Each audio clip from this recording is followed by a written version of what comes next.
I want to tell you, because you are doing well for us. I want to beg. But you're putting that one day. So when you go, you think one day. We'll buy our own land.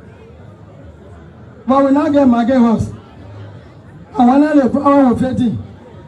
I want you to build a house for all. When you win, you said that in Nigeria, you will never forget about all. Don't forget about Babu Kande. Don't forget about Babu Kande. Babu Kande love you. Babu Kande love you. I want to get the blessing and you get my own blessing too. So you can stay my hand.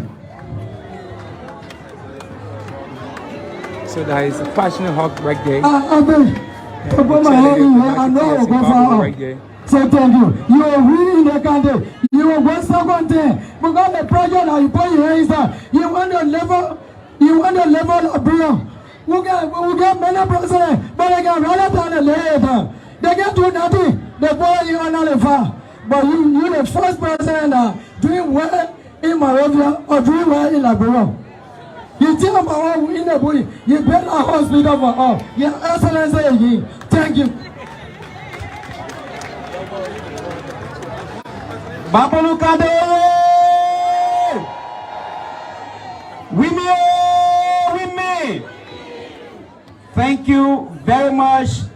The people that come and talk, please, when you can't talk, make it short because other people coming behind you to talk. I beg you, I hold your phone. Thank you. It's getting dark. Thank you very much. We now invite the Cooperative Development Corporation of Babolu County, Madam Monimbe J.B. Kamara.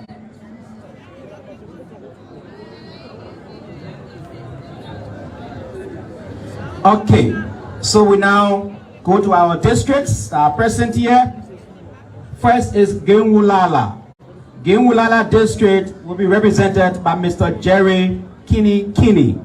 Jerry Kinney. Genwulala.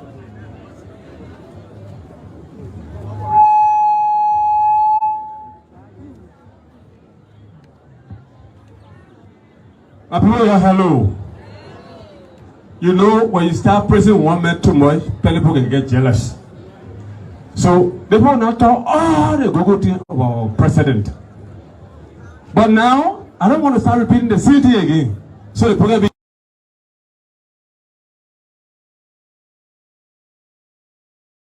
so 1,000, they 10,000, so they make jealous, right? That lead your way alone, the jealous man be on him. So I want to recognize all the people on the platform here. I'm speaking from Gongwala. Gongwala, oh yeah! Gongwala in this country say John Weah is sure to win. He must win for the second time. And John Weah has something amazing looking for Weah. I will come for. Gongwala is in the island. When you come from here, Bopo here, you cross Tuma. You come from Bom, you cross St. Paul. You come from Lofa, you cross Via.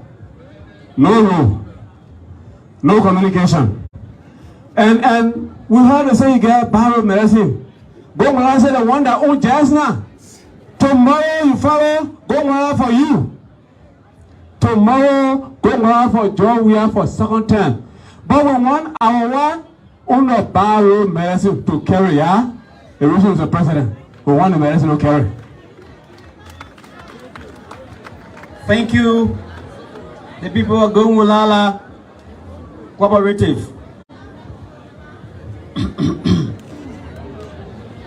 Your Excellency,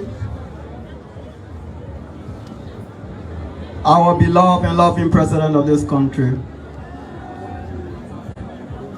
the House of Representatives, the House of Senate, our Superintendent, all political observers.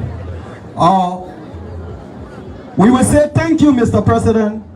We, the cooperative, the farmer of this county, because what you have done for us, since Liberia was founded, no president, no sitting president have done this for us. As I'm speaking to you with my cooperative, I got a tortoise, rest made, rest structure. I got a lot of things to work with. And we can assure you, we're going to join you for your re-election. Because reason being, This is the first time any city to look at the farmer. People look at farmer to be nothing in this country. But I will tell you the truth today. We're all farming. There's no way. We're all full. You cannot be a doctor. We're all full. You cannot be educated. We're all full. You can do nothing. We're all full. No nation stands. So, Mr. President, we tell you thank you for looking at the farmer. And we ask you and pray you should continue to look at us. If you work with us, everything will be okay in this country. We don't need rice from China. We don't need rice from India. Look at our land. 176 years, we can be able to provide our own stable food. Let us look at this. You are the first president to think about the farmer. Our challenges, we need vehicles to move to our area. Road connectivity from farm to market. Mr. President, Your Honor, additional steam for our sugar in the bush. They are spoiling. We know you are the doctor for our problem. Thank you, Mr. President. One round victory for you. We promise you. Thank you, Babulu Kante. You believe in a one round where? And then the sign here. What is about one round? One finger, let me see it. Let me see it. Thank you, thank you, thank you. We now invite Bokomo District Frederick Bolumini. Frederick Bolumini. Bokomo District. Kindly make it short to the point. Thank you.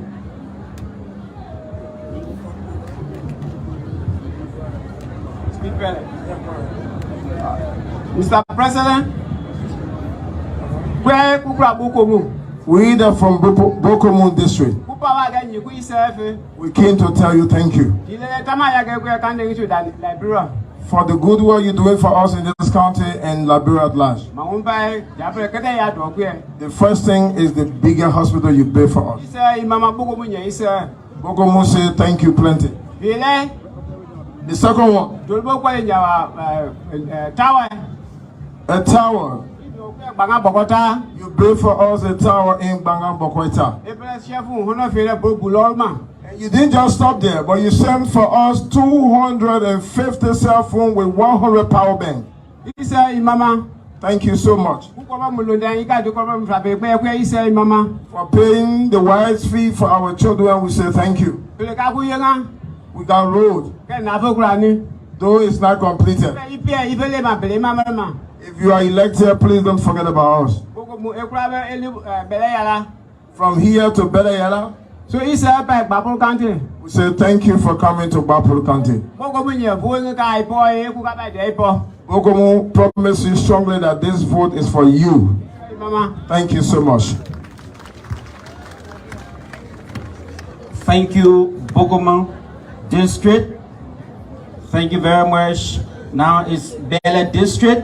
The Chief of Fasaman Township, Mr. Ali Zieman.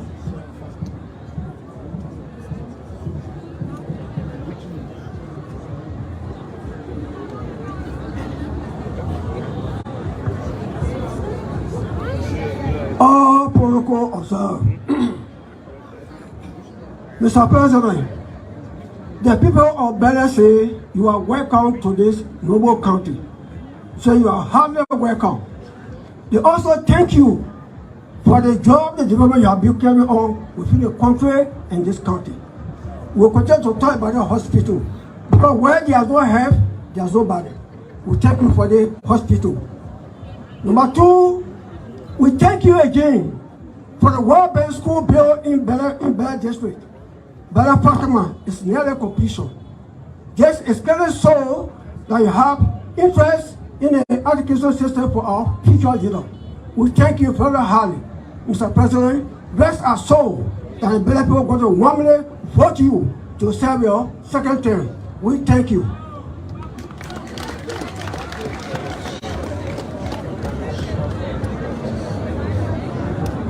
Amanda! Our president is a happy man. So he cannot be here and we don't show excitement. Amanda! Long live, long live, long live. All right, guys. Good afternoon, good evening to every one of you guys. This is Jay Randy here. We are in the third week. I'm counting my calendar here. As you can see right here. Where is that mark? As you can see right here. All right. Let me show you guys the mark. The election started on, the countdown started on the 5th. So we are in the third week because I'm counting the Saturdays. It started on the 5th. We had done the 12th.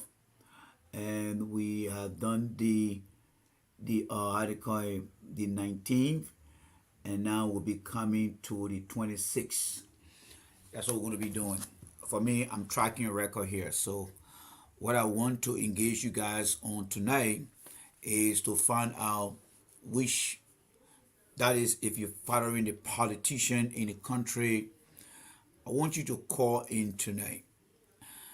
I want you to call internet and clearly tell me what you believe this candidate that you prefer is actually on the message.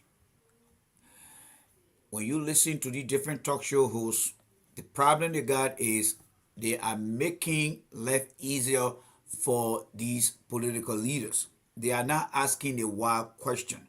They are not asking the what question. They are just giving explanation, and it ties into the weakness of the politician, which transfer itself into the opportunity. I listened to a guy today on the closing argument. All right, I hope you guys are hearing me here. Let me try to put this thing on here because I want to be on record here tonight. I hope you guys are hearing me here. All right, so you guys can hear me. So I listened to a guy today on the closing argument because I think I did get a lot of, how they call it, I got a lot of share today on the show. And I listened to, there's a guy who was asking Mr. Cummings about ecotourism, trying to look at Jamaica, trying to look at this. And then he tossed the question to Cummings. And I'm looking at this guy. What is running through my mind as I listen to him giving some type of research information to Cummings, I'm looking at the guy, I said, does the guy really understand? Does he know who Cummings really is? The reason I was asking that question is, this man called Cummings sat in that country there for 7 years. And now one job he was able to create. And then he want to come and talk about ecotourism and talk about other challenges. The Liberian people really haven't understood what some of the politicians are all about. So for us on the platform, we place our focus on three things. Who is discussing the issue in the country? What is the solution? And what direction you want to take the country in? Tell us the problem in the, what are the current events in the country right now? What are the current events? And what experience are you bringing to the table that will make the things that you identify that will make it better? That will make it better. You think when somebody take over and say they want to create ecotourism, you think other investors will want to just invest their money in like that? No. You have to do an inventory of what is accessible on the ground now. How are you going to improve on those things that will get people working while you're looking at the other project? That is called, what is your immediate action plan? What is your interim action plan? And what is your long-term plan? When somebody come and tell you about, oh, we'll do ecotourism, we got to do this, we got to do that, that makes no sense. But again, guys, we're going to win on the platform again. We are going to win here. Many months ago, years ago, we told you guys that Senator Witherspoon was not correct. Today, we are chanting that victory again. Most of the guys who are misleading the people on the platform, they will get a punch in their faces again. So let's listen to these people. Tonight, I want you to call. I want you to call and tell me. Don't be afraid. Call and tell me, say, look, Jay Randy, I think this person is doing this, the person is doing that. Be brave. Be brave and call. I love to engage. When the time comes, I will put a number out there so you can call. I got everything here. You support the platform. Call and let's have the conversation. I'm not here to come be telling you things. No, as a leader in this country, we know how to engage the people out there. You guys are the customer out there. I want to get your feedback so I can be better. I want to hear what you have observed over the short period of time as we go into the election. Who is on point? Don't come and sit down and listen to me. I know most of the time you do, you listen to me. But come and engage me. Let's have the conversation. Because having the conversation will give you confidence that, you know, I believe in this person, I believe in this person here. Let's make the platform interactive. I have talked too long. So let's listen again here, folks. All right? Let's listen here. Because tonight, once I get done, and if you're there, please try to share the video. And, you know, try to share the video, guys. Try to share the video. Do your part and share the video, okay? This election here, let me put this here. This election should be about the issue. Yes, that's why the election is supposed to be about. The 2023 election should be about the issues, the solution, and the direction. That is what we are all about here. All the people who've been complaining, whether it was 12 years ago, whether it was 6 years ago, they have been complaining about the various problems in the country, right? And you expect the politicians who have been sitting down to say, yes, we know the problem, we'll go out there and talk to the people. They're not informing the people of the issue. They're not telling the people. They're not engaging the people. So what makes you think they're going to make an informed decision? They're not going to make an informed decision. But tonight we're going to make sure that we listen to the president of Liberia. I think he was in Bapuru County today. I want you to listen to the president. And I want you to call in and tell me. We're going to listen to Darius DeLong because nowadays Boca cannot talk. Boca cannot speak. But they told you guys that there will be Boca will sit down, they will not campaign. I mean, he will not campaign, right? So people are out there talking for Boca. And of course, we're going to look at Cummings. All right? Cummings said he won't be president. But he sat in Akone for all those years. A man who said he got business background. And he cannot even have a conversation to say, yes, I got people working for me right now. And, you know, and if you're giving the opportunity, there will be more people working for me. None of those things, folks. So again, folks, we are trying to get our foot into the door, all right, into Liberia. Like I said, I'm going to take the initiative to make the first payment. I won't be available this coming Sunday. Yes, I will not be available this coming Sunday to broadcast into Liberia. I might broadcast in the morning, but I will not be able to broadcast in the evening because of some personal obligation that I have to undertake. So this coming weekend that's starting tomorrow, or already started tonight. We'll do Saturday tomorrow, we'll do Sunday morning, but in the evening, I might not be available. All right? So try, do your best. Whatever you can give on the platform, please go ahead. We are living an honest life in America here. When the cop drive by or we see the cop, we don't worry. When we see the FBI, we don't worry. Because why? We are very honest in what we do here, and that's how our platform is here. We live a happy life. If they're auditing the government tomorrow, they're auditing this player tomorrow, they're auditing that place, we will not be worried because we are clean and we do everything.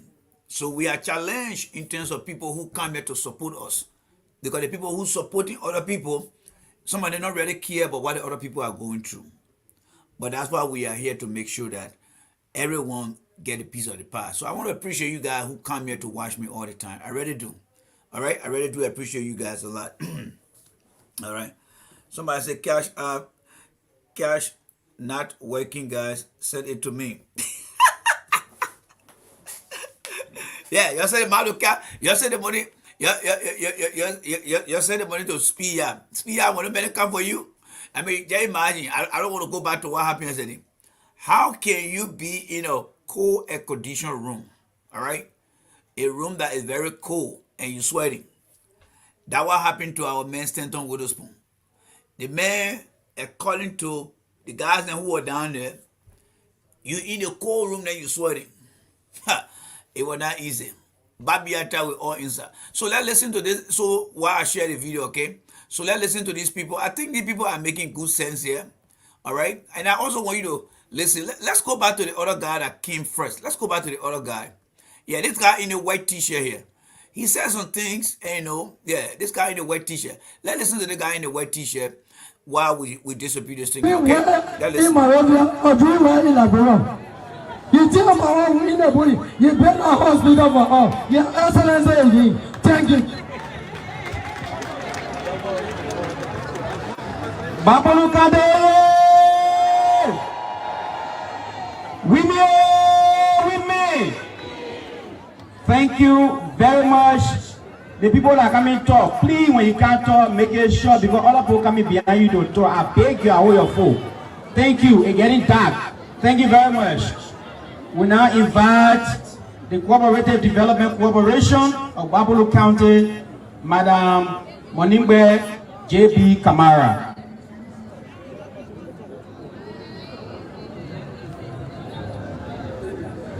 Okay, so we now go to our districts that are present here.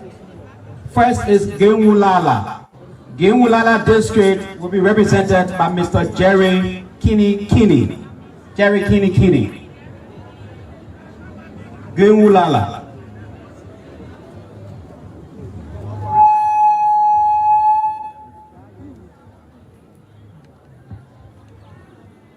Hello.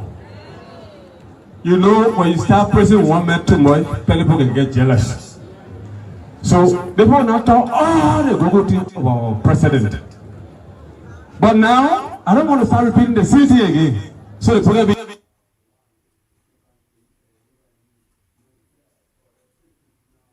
so 1,000, they make 10,000, so they be jealous, right? That lead you away alone, the jealous man be on him. So I want to recognize all the people who are on the platform here. I'm speaking from Gongola. Gongola, oh yeah! Gongola in this country say, Jawuya is sure to win. He must win for the... All right, so we'll hold it there now. We'll hold it there now, guys. So let us hold it there. And as always, let's go to the agenda of our show. Okay, so let us hold it there.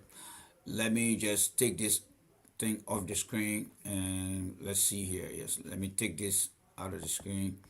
So I'm going to remove this and I'm going to drop this one down. All right, so let me just go over this quick thing here just for you guys here. So if you just joining me here, and this is an announcement I always make on the show. So if you want to follow the show, this is how you can get to me here. All right, and a lot of people, I mean, our number is going up. We are getting a lot of followings. That's the good thing about it. I'm very glad that people are following the show. All right, our followings seems to be increasing, and I'm very grateful for that. This is where we say, yeah, God there with us, because we are very, very honest in what we do here. So these are the 3 pages that we have. If you want, you can subscribe, you can follow, and whatever we have, we'll be sharing that with you guys. All right, so let me just bounce out of here quickly here. And of course, we have our agenda on our show. We got a rainy view, we got the main topic, and we'll take questions. Tonight we want to take phone calls, so please don't be a stranger here. All right, do not be a stranger here. All right, so for rainy view, I wanted to share something with you guys here quickly here. Let me see what I can share my screen here. Let me see what I can share the screen here with you guys. Okay, it says share the screen here. Yes, so let me share the screen. Where do I want to go? All right, yeah, so it says share the screen. Let's see here. All right, so I'm about to share the screen here, guys, and very soon you're going to see something coming your way, because I'm watching it here myself too. So the screen is being shared right now. You should see it right. Okay, there you go, folks. There you go. There you go. All right, so you can see my screen right now. We are on the the front page Africa, as you can see here. All right, what I want to draw to your attention here is this thing I promise you guys. So right here, there we go, right here. It says the environmental group challenges EPA over Masurado River pollution. All right, we're not going to read the whole thing here, but I just want you guys to take a look at it. The little toilet hole here, the toilet hole right here, the one with a little zinc or the river here. I remember on Tour Street, we used to go do our thing there. And you know, yes. So the toilet house stayed there. Yeah, the toilet house is still down there. Wow. Yes. Been years, man. Yes. That little toilet house over there, we used to be over there. Yes. And we used to go use our set there. So yeah, so people are getting very concerned. So let me just give you guys some quick information in regards to this. So the environmental group, all right, these are people who believe that the environment will be protected. So they are concerned that the Mesurado River is getting polluted from different operation. Here is this, I know, Mano Manufacturing Company. They manufacture different beverages. Here is a storage tank. And then down here, look like a process industry right here. All right. So here they are processing some stuff here. And then people are also defecating over the river. So all these things are contributing to water pollution. All right. So we don't know what is going on. This topic, all right, I know you guys here are very, very inclined, but this topic actually belongs to the government and the people of Liberia. But people are less interested in these things. For example, these guys, and so let me just stop the thing right here so we can come back again. Let me come back to you guys here and stop the share. The reason I'm saying this thing here is people should be able to discuss things on the issue. These guys who are on a different platform trying to just make themselves look good, talking about eco-tourism, talking about this. You have existing issue in the country that has to do with the public health, that have to do with the environmental quality of condition in the country. You have to do with unemployment. You are concerned about all the different areas. They are not looking at the existing problem in the country and asking the politician, bringing these things up. For example, if come and sit on the platform here. First we're going to ask Come, yes. Were you able to see this headline in the news? Yes. Environmental group are talking about water pollution that is taking place over the Mesurado River. When you become president, what are you going to do in order to prevent water pollution in this country? What are your plans? For example, the unemployment rate is here. What are you going to do to increase the unemployment rate? These guys are not asking the existing question. Rather, they want to ask questions to make themselves feel good. Election is about the issue, and the issue should be something that is existing today. That water pollution been in our country for a very long time. So you want to tell me you and our generation will see were born in the Mesurado water being polluted, will grow old, will die, and will leave that water polluted? Then what make us a better people? How do we challenge ourselves? How do we challenge ourselves? But again, I hope that this government or President Weah, when the second term is given to him, Mr. Weah really need to get his act together. He need to get his act together. It's better to start trying than not doing nothing else. But as far as protecting the environment goes, we are far away from reaching any milestone in protecting the environment.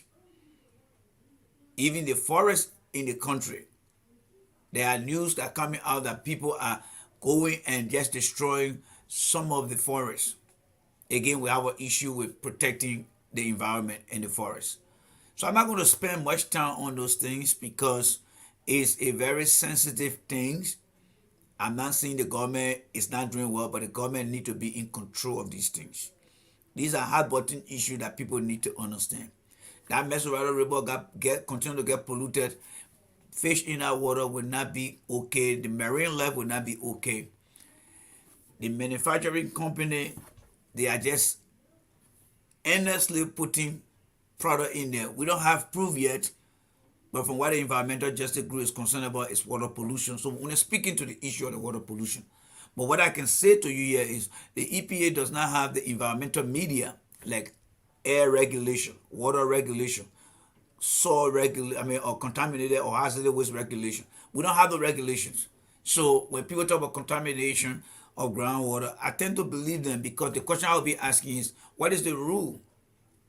that apply to any company, any business in the country about preventing pollution. If you don't have the rule, then when somebody say there's no rule in the game, or when somebody says somebody play foul, I would say yes, the person right, because there's no rules. So we'll just leave it as that. But let me progress there, folks. Let me progress. Our country is challenged in so many areas. So many areas our country is challenged. But because we take politics over everything, we have to stay within the confined space of discussing politics. But there are times that we're injecting them in it. But for me to assure you that when you go to Moravia, you can breathe a fresh air, I will be lying to you. Especially when you get some type of illness.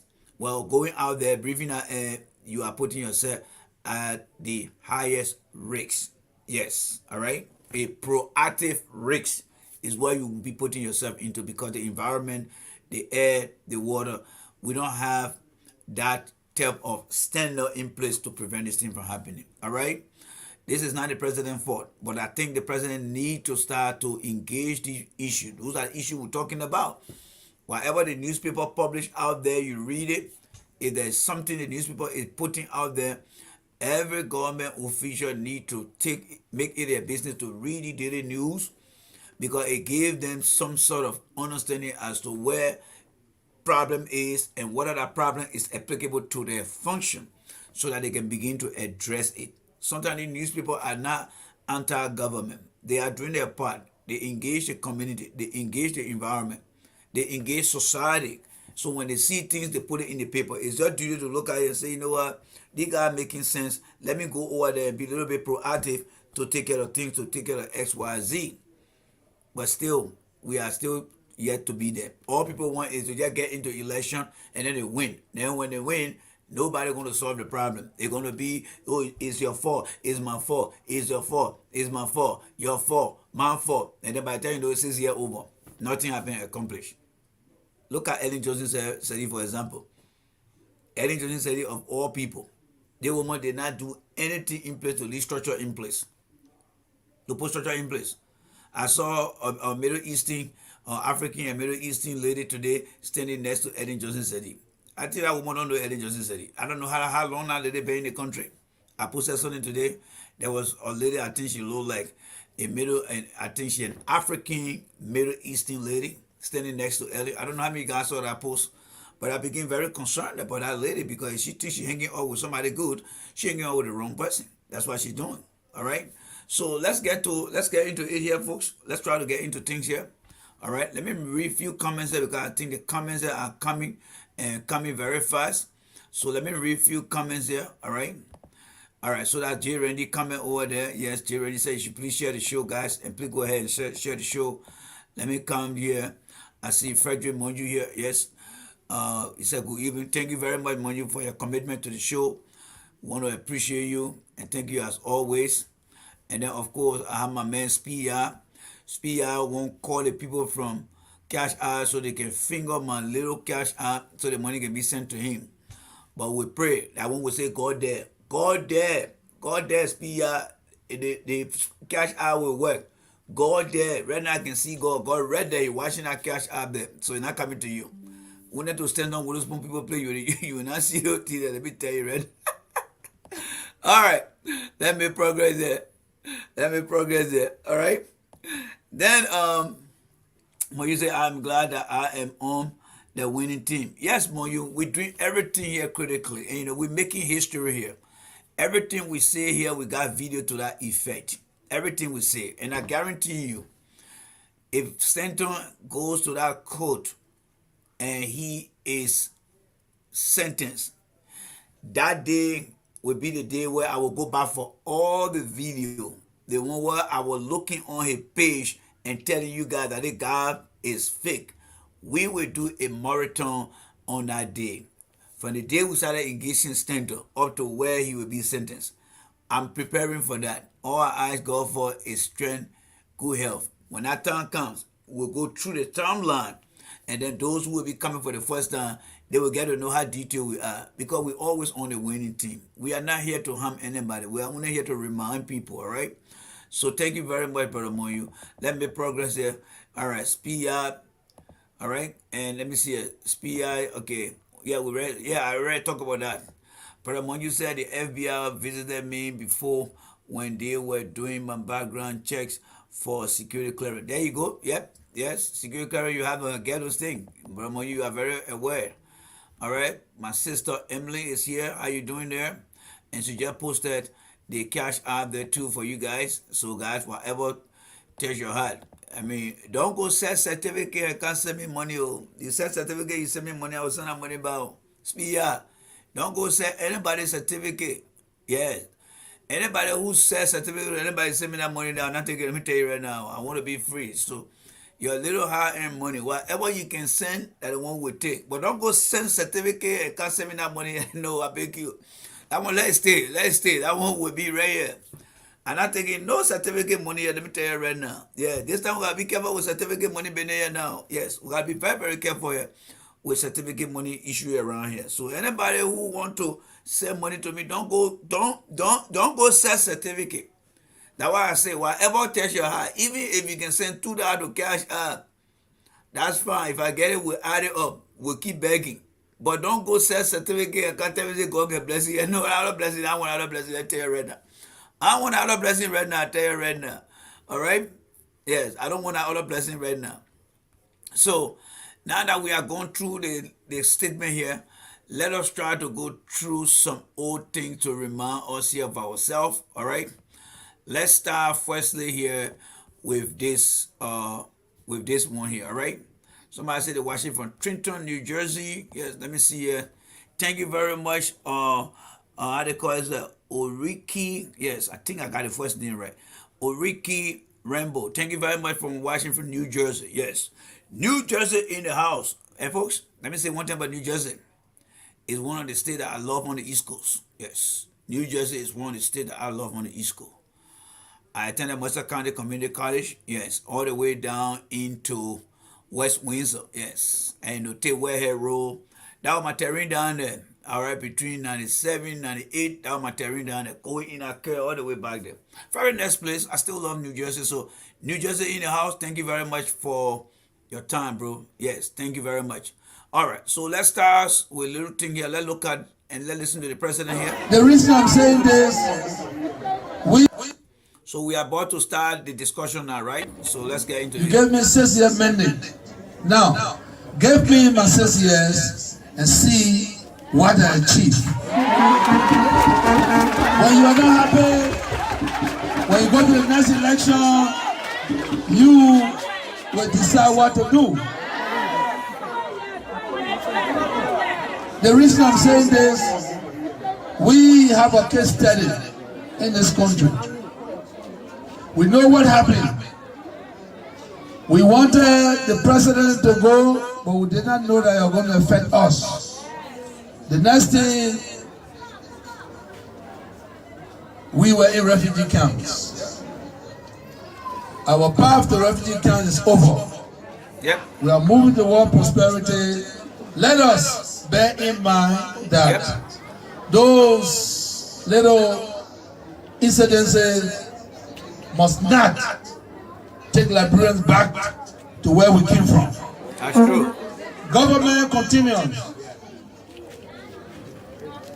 President Taylor was here, he left, Ellen took it.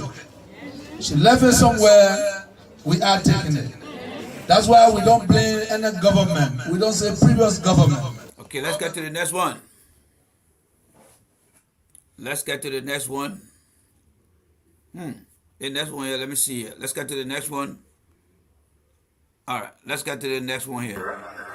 It's complete bullshit. When people can accuse you of stealing people's money, when they can accuse you of being involved in war, anything, people don't make up stuff. They don't make up shit. Excuse my language, right? Okay, so that's coming there. Oh, okay, let me see here. Let me go back and load the other video here. Forgive me there, guys. Let me load the other video quickly here for you guys here. I need to load this other video here. Let's see here. Let me load the other video here. All right, there you go. It's coming on right now. It's coming on. All right, it's coming on. Who got the money? ANC. They look at Cummings. Even if you want to go against Cummings in the primary, you will get my judge in the position. My man, when I carry you, the way you broke, when I you kill him right there. Because it's one of the things I'm telling you. So then why you think Cummings should be saying too when those things are going on? What should be the role of Cummings now? Yes, Cummings need to let people to understand it's not the money. It's not for the money. If this man is better than me, carry him. But I'll tell. So there you go there, folks. There you go there. These are the people today who said things on my show, but today, you seeing them today completely taking a 360-degree turnaround. Do you think what that guy said in 2019, you think he's saying it to Cummings today? No, he's not saying it to Cummings. You think he's saying that to you today? No, he's not saying that to you. Everything you heard that man saying right now, he's not going to tell you anything about that. Or he's going to tell you that Cummings is the man. And when you make any mistake, you go on his show to go ask him, say, but this is what you were saying about Cummings the last time. Guess what? He might either block you or he might ignore you. These are the kind of people we're dealing with. Listen to him again, because we're coming to go to Cummings very shortly. Listen to him. Who got the money? ANC. They look at Cummings. Even if you want to go against Cummings in the primary, you will get my judge and positions. My man, when I carry you the way you broke, you kill him right there. Because it's one of the things I'm telling you. So then why you think Cummings should be saying two when those things are going on? What should be the role of Cummings now? Yes, Cummings need to let people to understand it's not the money. It's not for the money. If this man is better than me, carry him. But I'll tell you that not everybody can say it. Not everybody can have wisdom. Some people just put them, look, some people don't want to even settle for, I put something on the internet and say, why Cummings cannot contest the senatorial position? Everybody got pissed off. And then I made a comment and said, listen, working in a corporation and to control government are two different things. It's not the same. Corporation, you want to do everything to make profit. You don't give a damn. When you pass the law, you pass the law. But in government, they got three branches. There you go. There you go. We'll stop it there. There you go. So these are the people today that are campaigning for Cummings. The very thing they were saying. And what the guy is saying, it's not wrong, though. It's not wrong. Cummings is a corporate guy. They are there to make profit. He's right. So coming into government, you got three branches of government. Check and balance. By you being the president doesn't mean that you have absolute control to say this must be done, it must be done. He's on the money on that. But the question here is, he's campaigning for Cummings today. And he said that people should not just allow Cummings to rule the day because he has money. But do you see Cummings going for any primary? Cummings did not go for primary, right? No. Cummings just came. He got defeated in 2017. He came by like Boca. They came and sat right down in there. Why? Because they got the money. So nobody going to challenge them. So the guy is right. But that is the dishonest behavior of these guys. That's why I'm telling you guys. These guys are not in any political party for the people of Liberia. They are in it for themselves. But they wouldn't come to just draw followings behind them. But they're not inside. Listen to the guy again before we get to Cummings here, right? Let's listen to him again. Let's listen to him. ANC. Who got the money? ANC. They look at Cummings. Even if you want to go against Cummings in the primary, you will get my judge and positions. My man. Yeah. When I carry you the way you broke, yeah.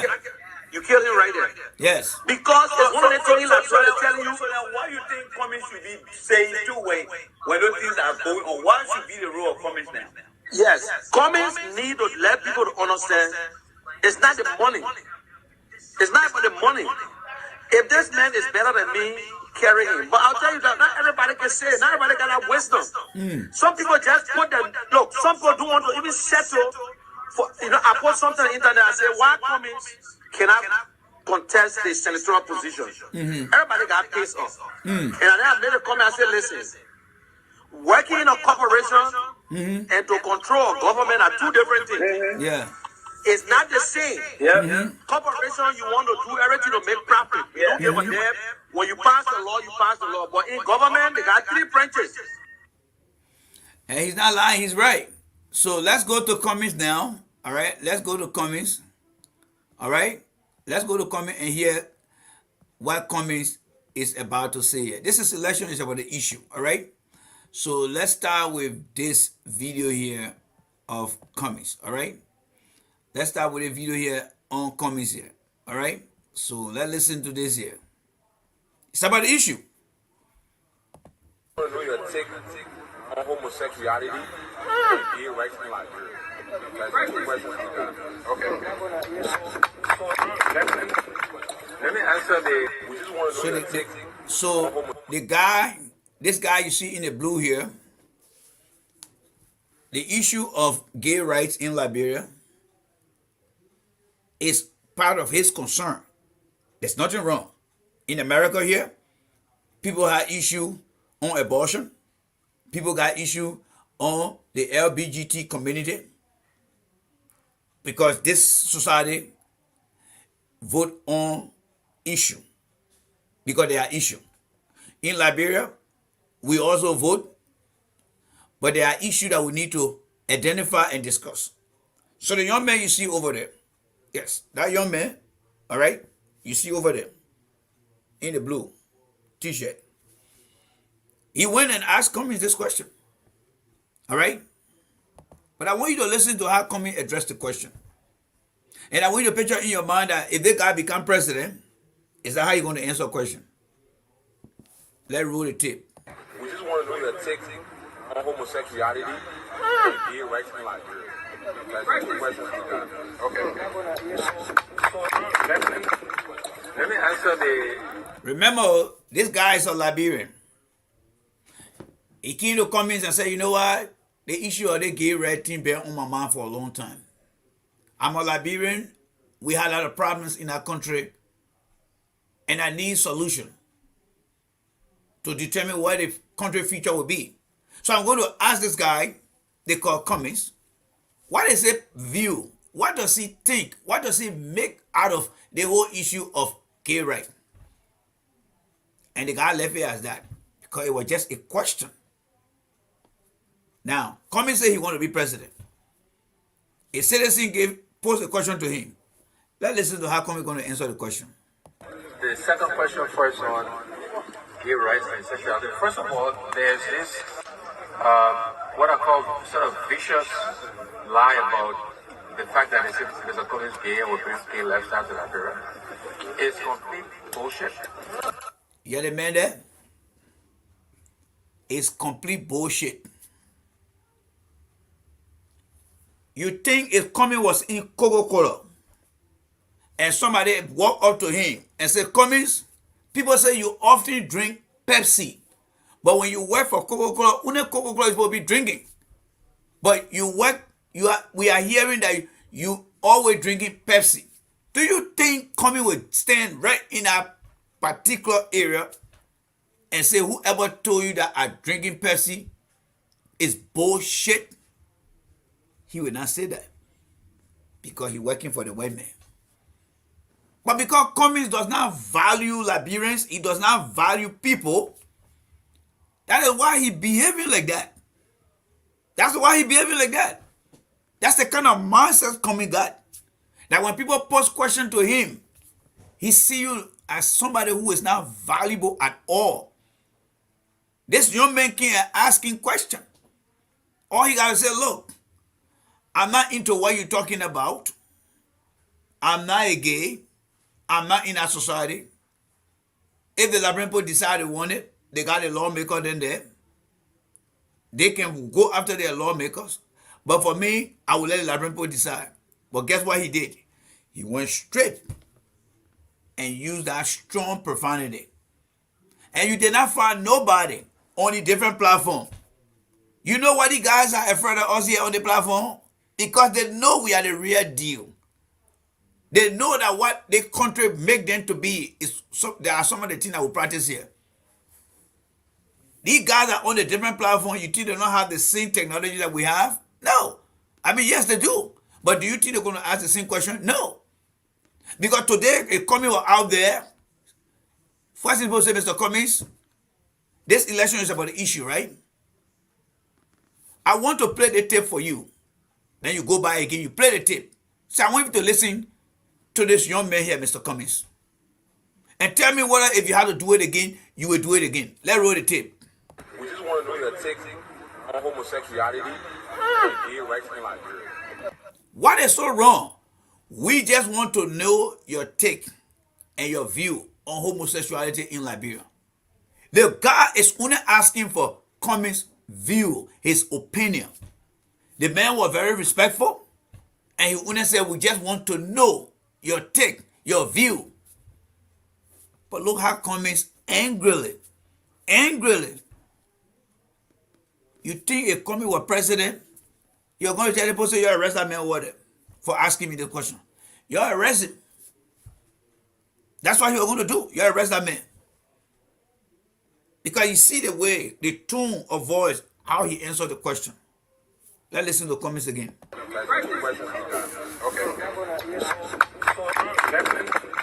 Let me answer the second question first on gay rights and sexuality. First of all, there's this what I call sort of vicious lie about the fact that there's a Cummings gay and will bring gay lifestyle to Liberia.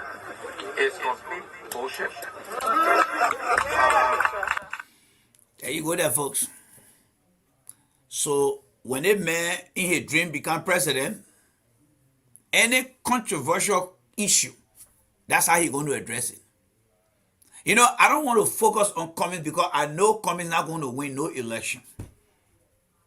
He's not going to win any election, but because few of you guys over the period of days has asked me continually, when will you bring Cummings' view up? But this guy is very, very insignificant. He's not going to win any election. He's not going to win any election. But for the sake of you guys, I just decided. But this guy got no respect for nobody. There's a man in a country that nobody know his family. Today's Cummings sit on any platform, nobody walking up to him and say, look, Mr. Cummings, if you win the election, there will be inauguration. Your family, are they going to be here for the inauguration? Yes. But why aren't your family here, Mr. Cummings? Why can't the Liberian people get to know about your family? All these guys that on a different platform, they are not helping the Liberian people to open all their minds. They are not. Family value is part of leadership. This man in the country passing around, if to say that he ain't never born any child. Nothing. Nothing. And nobody cares. The man is almost like an alien in the country. Which one of you right now will trust somebody with your life saving if you don't know the person's family? Which one of you guys can do it? But the people on the ground, nobody helping the people to understand that this guy they call Cummings, all right? This guy they call Cummings, he's in our country with no family. He never created any job. But he's sitting on different platform and telling you that he's going to create a job. Even though he says he's a business guy. He says he's a business guy. Let's go to the other video here of him again. Let's go to the other video. All right? So this particular video you just watched of Cummings, this guy does not respect anyone's rights. He becomes very angry when you ask him questions. He now wants to be president. He will order people to flog people in the street. The young man, even the man just said, if let's play again, folks. Let's play again. Help me up. Let me go by again so we can catch it better. Let's go by again so we can catch it better. I want you. Now, folks, you guys will be calling on the show here, right? You guys are going to be calling very soon. All right? Let me bring the number back here. You guys are going to be calling. Let me activate the phone right now. I want you guys to call and tell me whether Cummings can be a good leader. I want you guys to call right now and tell me whether Cummings can be a good leader. Let's post the number. The phone is loading up. In the meantime, let's go back to the whole conversation here. All right?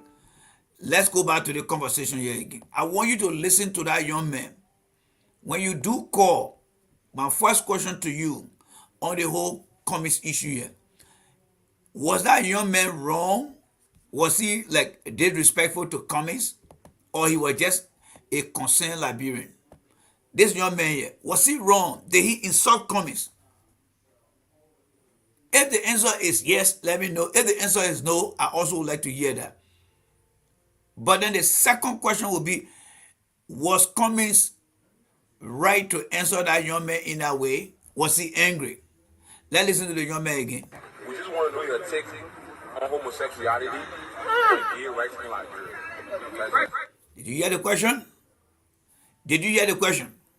We just want to know your take, all right, on the issue of homosexuality in the country. Last time again. Last time. Let's hear it again.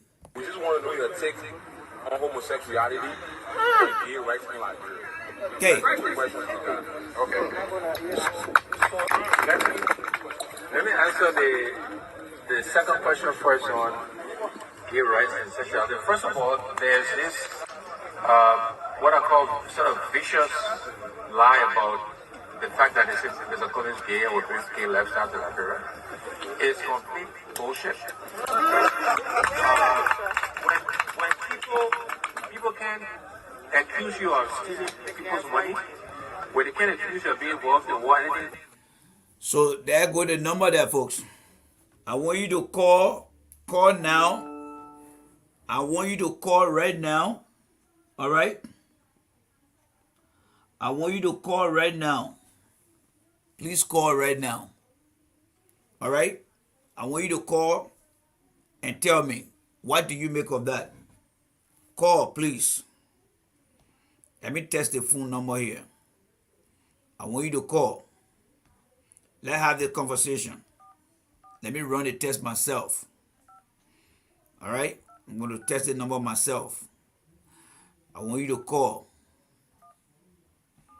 Let me hear the phone ringing.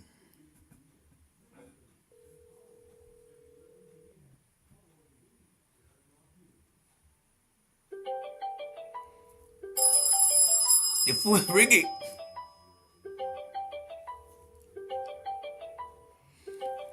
So please call.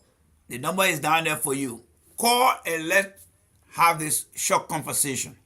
Do you think that young man was disrespectful to Cummings? And do you think Cummings was right to look in that man's face, in that young man's face, and all the other people sitting around there to use that kind of strong profanity? I will look forward to your call. Let's move on to the next one. All right? Cummings is not only disrespectful, he does not respect the Liberian people's rights. He pretend. He's a pretender. Now, second characteristic of Cummings, he lies. Yes, Cummings lies. And everything I'm saying here, I'm not making it out. You listen to him right now disrespecting that young man because the young man asked an objective question. What is your take on homosexuality and gay rights? All he asked for was Cummings' opinion. But he decided to personalize it. And then he quantified it with a descriptive profanity. If you were asked that question, what would be your response? Very easy, right? Let's get to the next place. Cummings' loyalty to his country. Is he somebody that tell the truth? Let's listen to Cummings here right now. Let's listen to him. Let's listen to Cummings right now. All right, hold on. Let me go get that video. I think that's the old one here. Let me get that video. All right? Let me get that video quick. In the meantime, let's put this job we have. One time. And John, we have some amazing looking for who we are. Now, come from. Go in the island. When you come from here, Bopo here, you cross Tuma. You come from Bom, you cross St. Paul. You come from Lofa, you cross Via. Lieutenant Cummings have an American passport? You will answer this question in this. So they are asking him now about his honesty. Yesterday they asked Mr. Stanton Witherspoon, are you a U.S. citizen? He said yes. Where were you born? Liberia. Now, Mr. Cummings worked for Coca-Cola. They asking him, do you, Alexander Cummings, carry a U.S. passport? Listen to Cummings answering that question. And you tell me. Cummings have an American passport? You will answer this question in this. It's come up all kinds of ways people try to answer it. And my answer is I'm a Liberian. I have a Liberian passport. I was born in Liberia, and I'm a Liberian, I will proudly die Liberian. And that's an answer I've been consistent in giving. Have you ever had one? I'm a Liberian. Patrick always have been and always will be. Have you ever had one in America? I'm a Liberian. Oh wait, I'm not getting sound. I was happy. No sound, I'm not getting sound. Whether you have or not. Gentlemen, again. Hold on, guy, I'm not getting sound. I'm not getting sound. Answer this question any number of ways. No communication. And we heard they say you get power messages. Go when I say the one that own Jasna. Tomorrow you follow, go around for you. Are you guys hearing that thing? Tomorrow, go around for John Weah for second time. But we want our one on the barrel message to carry out. The Russian is the president. We want the message to carry. Thank you. The people are good. Are you guys hearing me there? Let me see here. I think people been calling, eh? Let me see. Are you guys hearing me there? Let me see here. You guys will be making comment here. Because I think I'm losing my sound. It's probably going up to, let's see here. Yeah, I think I'm losing my sound here. Let's play that Ulala Cooperative. Your Excellency, our beloved and loving President of this country, the House of Representatives, the House of Senate, our superintendents, all political advisors. So guys, you please call now. We will say thank you, Mr. President. Y'all please call. I need you guys to call. Let's go back to comments. All right? Let's go back to comments. And then if nobody call, we'll be going back to, we'll be going to the next phase. So I want this time around, this particular video is going to be about Cummings honesty. All right? It's going to be about Cummings honesty. He is going to be asked about his citizenship. This man said he want to be president of Liberia. Listen to how he's going to answer this question. Alexander Cummings have an American passport? You will answer this question and it's come up all kinds of ways people try to answer it. And my answer is I'm a Liberian. I have a Liberian passport. I was born in Liberia, I'm a Liberian, I would proudly die here. And that's an answer I've been consistent in giving. Have you ever had one? I'm a Liberian, Patrick, always have been and always will be. Have you ever had one? I'm a Liberian. I have a Liberian passport. I always have been. I always will be. This doesn't answer the question of whether you have or not. Gentlemen, again, we can spend the rest of the time asking this question any number of ways. This is the answer I'm consistently giving. Okay. You want to make a quick follow-up? Have you ever applied for American citizenship before? Sorry. Again, we can spend the rest of the time on this issue, or we can talk about other issues. I give my answer. You see the frustration right there? This man cannot be trusted. This man cannot be trusted. Which one of you right now, somebody will ask you, yesterday Stanton Witherspoon was on an oath when they asked him. I don't know how many of you guys was aware prior to yesterday information we got that Stanton Witherspoon carried a United States passport. Cummings wants to be president of Liberia. He is before journalists that engage the people of Liberia on the daily basis. He is being asked whether he ever applied or does he carry a U.S. passport. And the man is right there lying through his teeth. That is straight true for Cummings. He doesn't like people to ask him tough questions. He get very angry. Second thing, Cummings lie a lot. Which one of you will be asked whether you have a U.S. passport, any country passport, and your answer will be, let's listen to Cummings again. You, Mr. Alexander Cummings, have an American passport? You will answer this question and it's come up all kinds of ways people try to answer it. So same when answering the question. So let's assume yesterday they asked Stanton Witherspoon, are you American citizen? And he looked at the judge and said, look, Josh, let me tell you, let me roll my sleeve back. Josh, Josh, are you ready yet? The way I answer the question yet, Josh. The way I answer the question. Do you think Stanton will do such a thing like that? When somebody is saying things like that to you, they are lying to you. Coming is a born liar. Yes. I don't care who dislike it here. Coming is a born liar. And these good for nothing talk show hosts them. This is the issue of loyalty to your country. This is the issue of loyalty. Coming has not provided any solution to the question. So nobody knows which country he represents, right? Because for every issue, we must have a solution and a direction. Do you, Alexander Cummings, carry an American passport? Have you ever applied for an American passport? Either way, the question is coming and is focused on the passport. And then this guy called Cummings, he lied. Listen to him again, folks. Listen to him. This man is a complete fake. You see why he had not introduced to the Liberian people, his family? Because the guy is fake. This guy is fake. Don't see him running like that in the town. No. This guy got an hidden agenda. That's who the guy. This guy they call Cummings. This guy right here, he has some type of hidden agenda. A man who comes to a country and stay there for almost 7 years. And you guys out there don't know his family. And he been asked this question here. Does he carry an American passport, or has he ever applied for an American passport? And listen to the way he answered the question. Listen. And look at his face, how he got angry. And then when you look at his scene, homosexuality and gay rights, the way he got angry.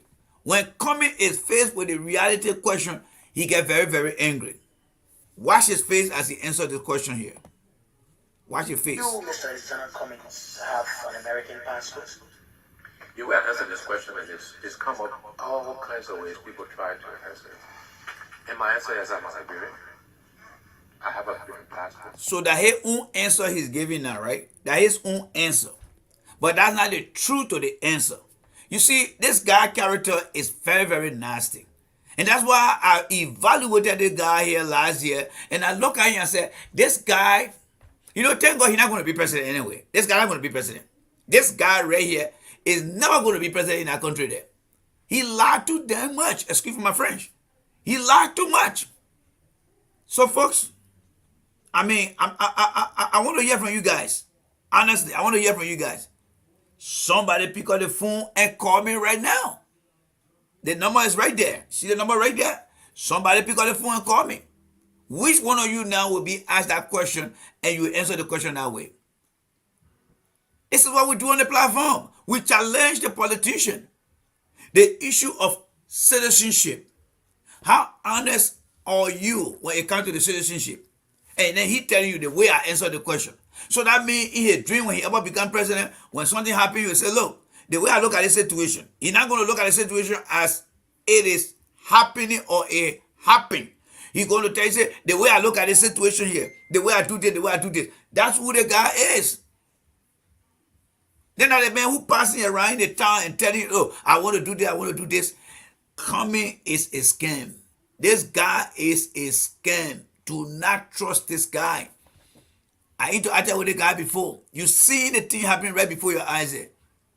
He's essentially lying to you. He's lying. You don't want to be open to the truth. Listen to him again, folks. I'm not the one who making these things out here, folks. This is about loyalty. Somebody calling. Let's take the call here. Hello, this is Randy. Yes, hello, this is Emily calling. Yes, go ahead.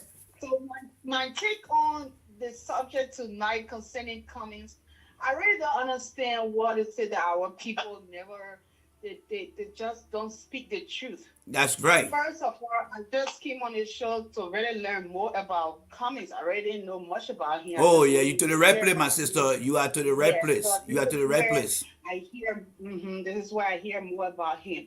And in condition-wise, Cummings has not been in the country for so many years. Correct. So it will be so clear, be so understandable that if they went out of the country and obtained passports from different nations, they know they have lived most of their life in those, kept in those countries. And so in order to be in those countries and to be, to have something doing for yourself, you have to pick on the people either their citizenship or their residency. So why don't you just tell the people, yes, I got this paper or I got this passport for this circumstances or for this reason. Yes. But it don't make me to not be a Liberian. I still love my country and I still want to do it for my country and I still love my people. Come and tell the people, make the people to understand that you obtain this paper or this document because of this purpose and not purpose. Yeah. But if they keep hiding the truth, they will not educate the people. Yes. And they will make the people to be careful of foreign passport and be like, oh, he got foreign passport. Look how the person going for. No, tell them why you have the foreign passport. Thank you. And what you do with it. And it don't mean that it's the end of your life because you're holding another country passport and you want to come home. Yep. Home. Yep. I couldn't agree with you most. I'm listening to you and thinking, why they can't just be honest? Just And you see, Sis Emily, that one of the issue that I have with these talk show hosts, right? They vilify these people, they butter up these people, and they're not asking them. I mean, how can you? Yesterday we talked about how we got the understanding from the two gentlemen who went to the court before Stanton Witherspoon and the judge, and he said, "Oh, I am a U.S. citizen," and then they said, "Where were you born?" Liberia. Now you have this guy they call Mr. Cummings, because he's not under any oath that he is obligated to, but still he's not being honest. The honesty, because leadership is about being very truthful and honest to your people. Like you rightly said, there is nothing wrong, because there was a lady during the early administration in her second term, there was a lady who left from the United States here. Ellen appointed that lady to be the president of the Tubman University in Maryland County, Liberia. That woman went to the Senate chamber, and the people asked the lady, "Do you carry an American passport?" The woman said, "Yes, I carry American passport." But the woman was very vast into her academic credentials. The Senate then turned that woman down. The woman said, "You know what? I would rather say the truth than coming to my own country where I was born to lie." All right? But when you look at this guy they call Cummings, he lies so bad. He lies too bad. And that's what really got to me. All right? Because Cummings has an American passport. But then why would he be lying to the people like that? Do you see any honesty in there? Absolutely not. Now, let me ask you the last question before you leave, Emily. You listen to that young man who asked Cummings about his take on homosexuality and gay rights. Was he very disrespectful to Cummings, or he was just trying to get his view from Cummings? I don't look at it as a disrespect that young man asked that question because of Cummings' response to the press people a long time ago. And Cummings did not know what he was putting himself into when he said that it was a lifestyle he struggled with. Yeah. Now, you cannot speak of another person's lifestyle that they struggle with. If you're saying give an answer to that, it means that you yourself struggle with something that you're probably in it and you're trying to get out. There you go. And then maybe it's just hard for you to just get yourself out because it's something that you've been adapted to for so long. Yeah. So that was the question about birthing him, but he really looked furious to answer the question because he didn't think coming abroad somebody would bring that question. Yeah, you're right. Yeah. The naive people, but here they won't ask that question because it's a common thing here. Yeah. So that wouldn't be embarrassed. Yeah. You couldn't have said it right. Thank you so much. Thank you so much. Keep listening. We're coming to the other part. Keep listening. Okay. All right. Bye. All right. So that our sister, guys, please don't be a stranger here. Don't be shy here. This is your platform here. You have assisted me in getting all these things here. Now it's time for you to make use of it. We need to engage, folks. We need to engage. When you can engage here, Randy, you can go anywhere and go have a conversation. I want you guys to be very prepared to have this kind of conversation here. You look at this guy here right now. He is very, very honest. I mean, dishonest. This guy right here. Very, very dishonest. All right? Let's listen to him again, and then we'll be moving on to the next phase of our conversation here. It's about his loyalty. It's about his loyalty. Is he honest? Is he truthful? Listen to him again, folks. You listen to him. Do you, Mr. Lieutenant Cummings, have an American passport? You will answer this question, and it's come up all kinds of ways. People try to answer it. And my answer is I'm a Liberian. I have a Liberian passport. I was born in Liberia, and my Liberian, I would probably die. Probably die as a Liberian. That's what I've been consistent in giving. Have you ever had one? I'm a Liberian, Patrick, always have been, and always will be. Have you ever had one? I'm a Liberian. I have a Liberian passport. I always have been. I always will be. This doesn't answer the question of whether you have or not. Gentlemen, again, we can spend the rest of the time asking this question any number of ways. This is the answer I'm consistently giving. Okay. You want to make a quick follow-up? Let me hold the line there. Hello, this is the Jay Randy Show. Welcome. What's your take? Hi, Jay Randy. This is Wilmot Moore. Yes, Wilma, how you doing this evening? How you doing, brother? Great. I just have one question, okay? Go ahead. Are we also asking that question about the passport stuff to other candidates too instead of just the Alexander community? Well, it's open to anybody to ask that question. And I'm sure, or if not, I will also suggest that whatever platform you go on, you encourage those guys to ask those questions. If I had the opportunity that these guys have, where they're bringing these guys on board, I would make sure I ask every one of them. Because, I don't know how long you've been watching my show, but I'm willing to ask people. I mean, when you come to the George Weah, I don't know how long you've been watching me or how often you've been watching me. I just said today that Mr. I've been following you. I'm a big follower of your show. Okay, so yeah, and thank you for that. But I think it's a great thing that we asking at the Sana Kumi that particular question. But I think other candidates too we some all entitled too. Yeah, but there's nothing wrong with you asking though. There's nothing wrong with you asking. For me, I said number one that Mr. Weah should be able to challenge his people if the issue of Mr. Weah passport ever comes out. Because take for example here, right? Issue can come about when people create it themselves or when people discover it. Cummings was asked this question: have you ever carried an American passport? Have you ever applied for one? Yeah. The way he answered the question, it created doubt in his mind. So the journalists out there, if Mr. Weah is on the platform, even right now, Mr. Weah is listening to me. Mr. Weah, yes, which country passport do you carry? I will be posting the question out there. And then Mr. Ure, which country passport you carry? And if any journalist that got the opportunity to ask that question, depending on how they ask that question, we will come here too and challenge what they say. So my suggestion to you is you guys need to hold the guys who are always interviewing the people to ask them these saving and truthful questions. Because you see the situation you find yourself in right now, because these guys have not been very honest in asking these people. Yeah, and I agree with you because I think most of the candidates have double citizenship. To tell you the truth, I'm not a Comey fan. The only person I think that I might say, oh yes, will be maybe GMB, but besides that, I'm not sure none of them. I'm not sure none of them until they tell me. I will not assume for them. Yes, until they tell me, I will not assume for them. I don't think we should just put it on Comey alone with that question. I think we should ask other candidates too. And I agree with you on that. I agree with you on that because as far as Joe Burka goes too, why it is true that I'm not asking Joe Burka for his citizenship, because I never had the opportunity to ask Joe Burka for him to provide any answer.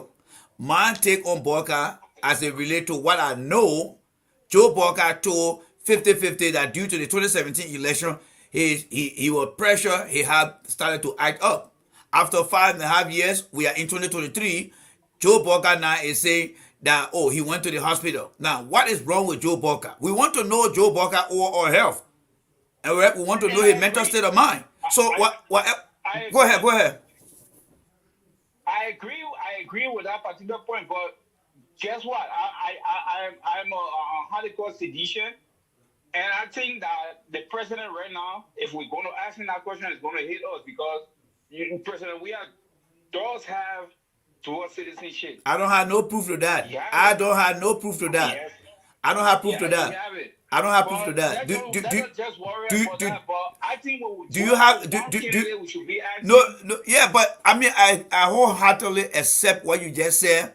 But if Mr. Weah was ever asked about carrying a passport, let's say we had Patrick Honda asking that question, we had Sarah Barrow asking that question that time.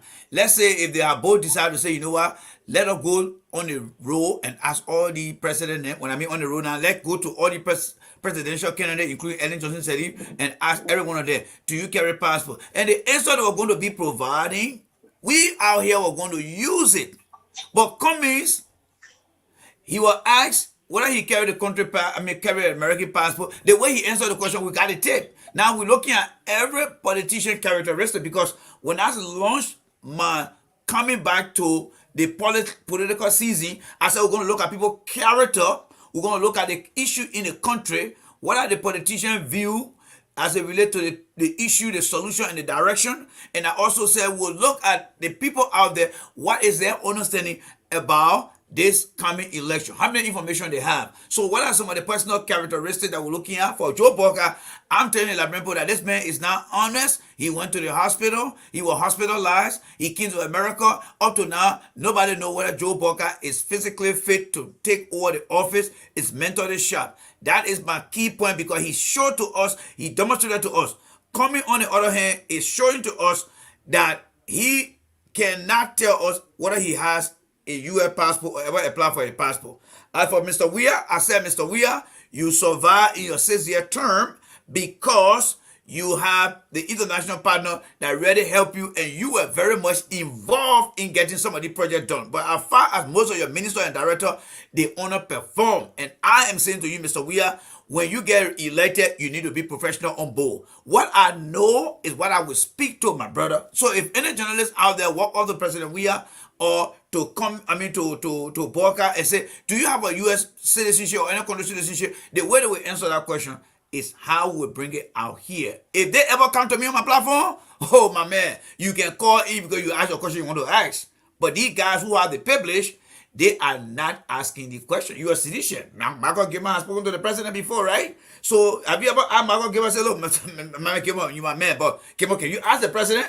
Can you ask Gilman that? I mean, if you can do that with Gilman, I appreciate it. If you can do that with any other journalist in the country that have connection, if you call Carrasco and ask Carrasco, whatever conversation you get, you bring it. But as far as I'm concerned, Cummings is on record. I don't have any record on George Weah. I have record on George Weah about other things, but as far as the passport goes, I don't have any issue. The only person I got is Cummings. He put himself into this. All right? The same issue with the gay business. Sekou, may his soul rest in peace. Sekou asking, all right? Diakité asking. Diakité said, what is your view on gay rights? The next thing you know, he said the issue of gay rights, so let's start. He always put himself to these things. So I gave you the benefit of the last words. I mean, the last word. Go ahead, Chief. Okay, so my last word is, can we generalize it? Can we ask all the candidates, do you guys have other passport? Do you carry other passport instead of just hitting one candidate? Why don't you ask that question right now? Saying you live. Ask the question, then I will piggyback on it. Go ahead. State your names. State your name. State your name, and then ask the question. I already did. Remember, no, for the sake of the record right now, for the sake of the question you're about to ask. For the sake of the record, this is Wilmot Moore from here to here. I just want to make sure, ask all the candidates, do you guys have other citizenship or other passport that you are carrying that we can ask you, and without any doubt or anything, and be fair instead of just striking on one candidate? Very good. Very good. Now, you want to be specific with the names? Because some guys will say, but who that man talking to? Joe Boca. Okay. Joe Boca, which I'm leaning to. Okay. Joe Weah, which I voted for 2017, and I'm leaning to Joe Boca. Okay. Alexander Cummings, Tiawan Gongoro, and what's it called, Moduba. Okay. Do you guys have other passports that we can look at and say this? And another thing is, Jay Rennie. Yes. Does that really play any important role? No, it does play an important role about your loyalty. That's all. For you to be honest. Are you a Christian? Yeah, I am. What the Bible say about being truthful? Ye shall know the truth, and the truth shall set you free, right? True and the true and yeah. Okay, Yeah. so the particular thing I'm discussing here, I'm just trying to understand the honesty of people who want to be our leaders. If you're not honest today, what makes you think that you'll be honest tomorrow? Because leadership is part of your character. Your character speaks for itself. You live in this country. Your character speaks for itself. How can somebody reference you based on your connection with the person? Professional reference, personal reference. People got to know you, right? Before they say, yes, I think that brother is very good. And from that background, we come from. But let me ask you this question here. You say you are leaning toward Joe Boca in the 2023 election. Is that what I'm hearing from you?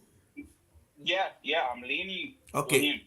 Do you mind telling us why you are leaving CDC this time around? I mean, you are not forced to answer the question, but I'm just interested in what motivating you to leave from CDC now. You're not forced to answer the question, but I'm just interested if you don't mind.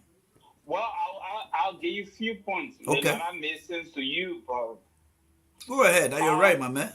One thing about me is the youth. We all voted for George Weah. We expected a lot of stuff to happen, and he promised us. And he said, yeah, things gonna be okay, But when I went back home, which of course I'm on my way back again to go vote. Okay. The drug situation is killing us. Okay. Killing the youth.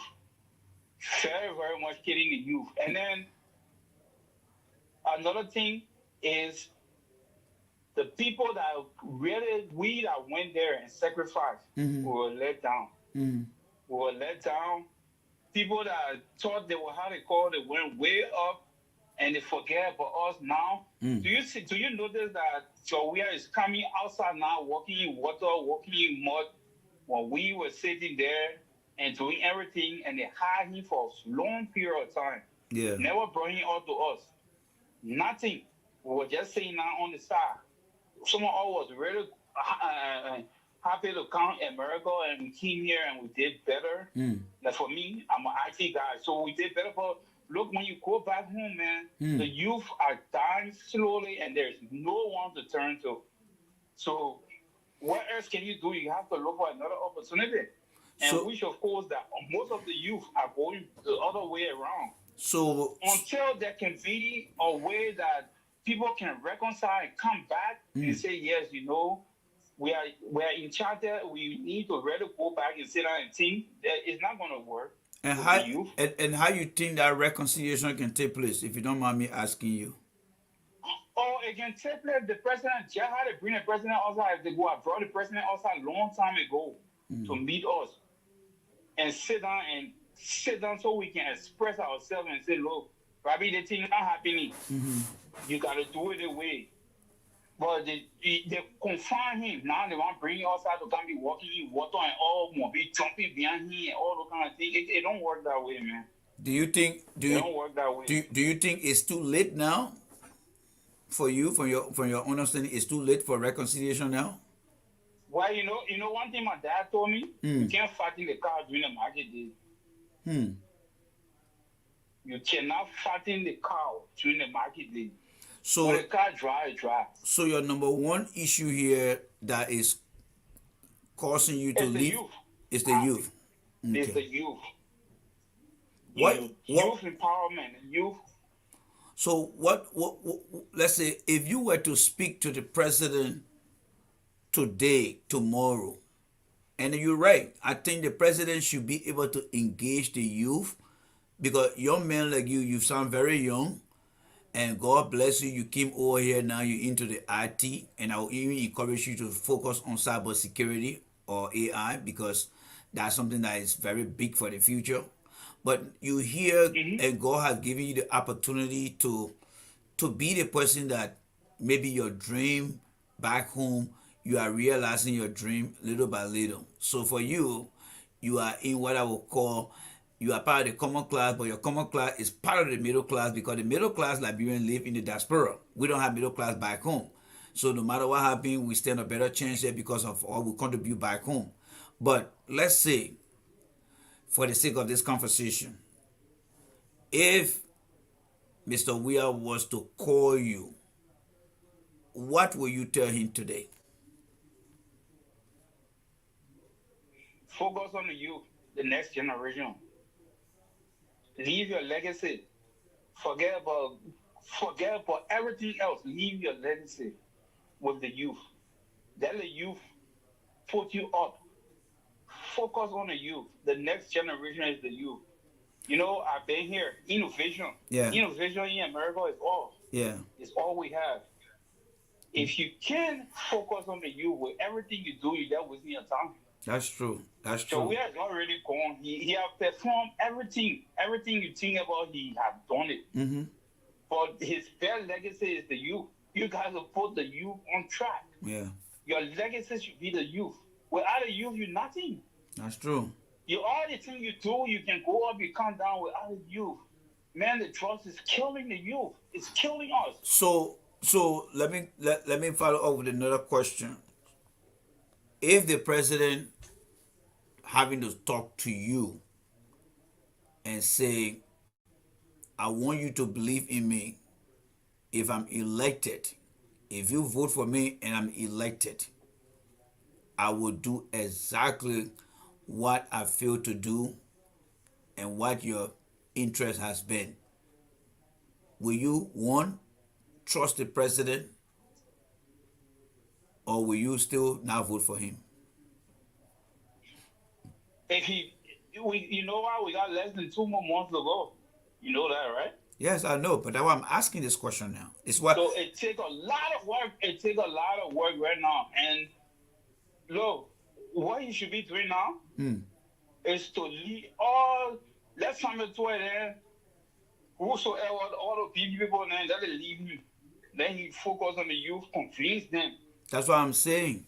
That's what I don't mean to. Convince the youth. He need a lot of work. He need a lot of overhaul. You don't even need to be sleeping, sir. He's going to be calling someone outside to call right now if you hear my voice. So call outside to be on the cafe trail. Get there. We can't sleep. We're moving. So do you think? And risk. We're even going to take risk. If we have, they will not taking risk. But to be frank with you right now, I'll tell you the truth, brother. I'm leading on the science train. I'm leaning there. And if you don't mind, let me ask you, because I think tonight you are in the spotlight, and depending on how much time you can give me, now I can give you another 5 more minutes because I gotta go back. Yeah, okay, I appreciate that. So let me ask you this question, right? Joseph Boyka is the Zion tree you just mentioned, right? Yeah. All right. Now, he and Ellen had a policy in the country. Do you think, based on what they both did for 12 years, can you tell me, as far as changing the life of the young people, engaging them into things that will distract them from doing more, can you now tell me whether Ellen really did well for the youth compared to what you think that we hasn't done? When you compare the youth management on Ellen and Boyka and how will you grade both of them? Well, I will tell you the truth. Let me just say something. I don't want to compare Weah and Eddie's situation, but let me just say something. I've been following you. I think you are manager at environmental stuff. I follow you a whole lot. Thank you. If you want to hire, if we apply to your company and we're going to go for a job in the great America, will you take somebody that get experience, or will you take someone that don't have experience but just came from high school? From graduate school. I would take somebody with the experience, even or the graduate school, because it will not give me time to go train somebody on the job. Very good. So experience counts a whole lot. Yeah. I've been in the country for so long. So if you're gonna take risks in life, you take somebody with their experience. You won't want to go. There are other people that have the degree, they have the potential, but you always want to take somebody that have the experience. You will take that risk with someone that have the experience, because learning on the job need other people that you will bring to teach that person how to do this, right? Yeah. So if I come to work for you in the environmental area, you will need me to work with someone in your office or wherever to train me. Just by I have the qualification, but I don't have the experience. So from what I do, I'm an IT Cisco networking technician. I would never want to train someone who wants to. If I would train someone, I want someone that have the experience. So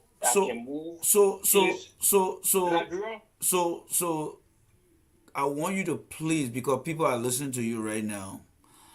I want you to tell me with the short period of time you got now, because we're looking at the youth. There were youth on Ellen, and the same youth, some of them have grown and some of them are coming into age.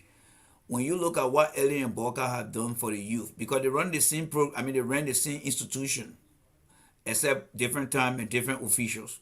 So when I said, when you look at the youth on Ellen and now the youth on we are 6 years and Ellen 12 years, what comparison can you draw to tell me, for example, say, look, Randy, when Ellen and Boca were down there, these guys were very busy, they had things to do, but now we are nothing. Can you give, yes. Randy, yes.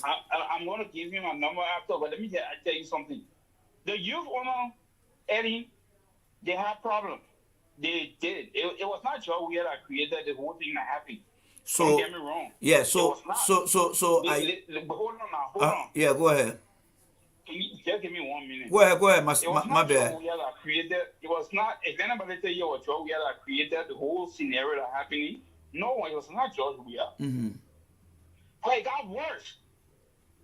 So, if you want to take over power and you're going to go there and keep giving excuses for the past, that's just bullshit. Oh, sorry. No, go ahead, my man. In America here, go ahead. I'm sure most of the people out there, I think their kids are away from the conversation. So go ahead. And it's just crap. Yeah. It's just, it don't make no sense. Because you knew what you were getting into. You knew. Okay? You knew what you were getting into. And you got into it. Okay? One of the things that I hate about the whole thing, when I got back home, and I still say is, how can you have $140 million job case, and you let it slip away? No, but in all fairness, though, okay. In all fairness to that point, go ahead. There's nothing to go in all fairness. No, but you're not giving me, you're not giving me the benefit of the doubt. In all fairness, if there is not enough evidence, the people can walk. You live in America here. There are times that even the mafia. Rennie, come on, man, Rennie. No, Rennie, I'm just. Rennie, I follow you. I respect you a whole lot. You are a very educated guy that I really respect with everything. You did stop. Call spade a spade. Stop. I understand. I understand. Please, you know that thing won't happen here.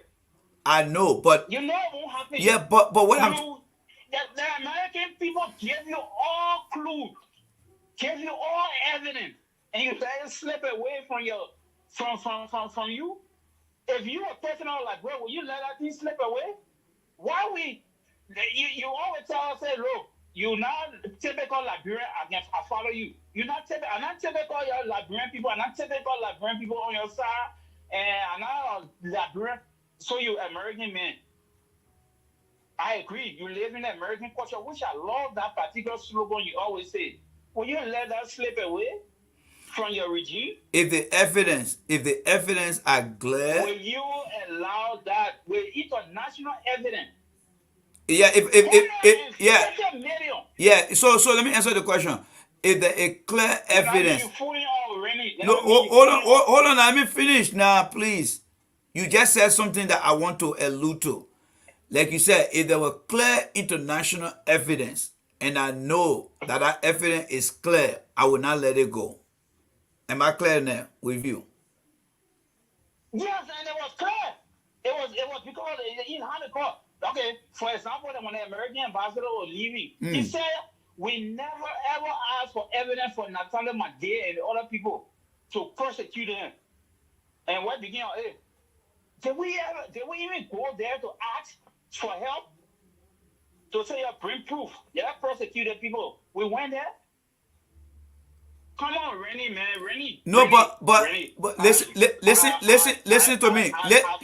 Listen to me. Listen to me. Okay, let me just finish up there. I'm not saying that what you're saying does not hold water of truth. I am saying, and you live in this country, we must always trust but verify.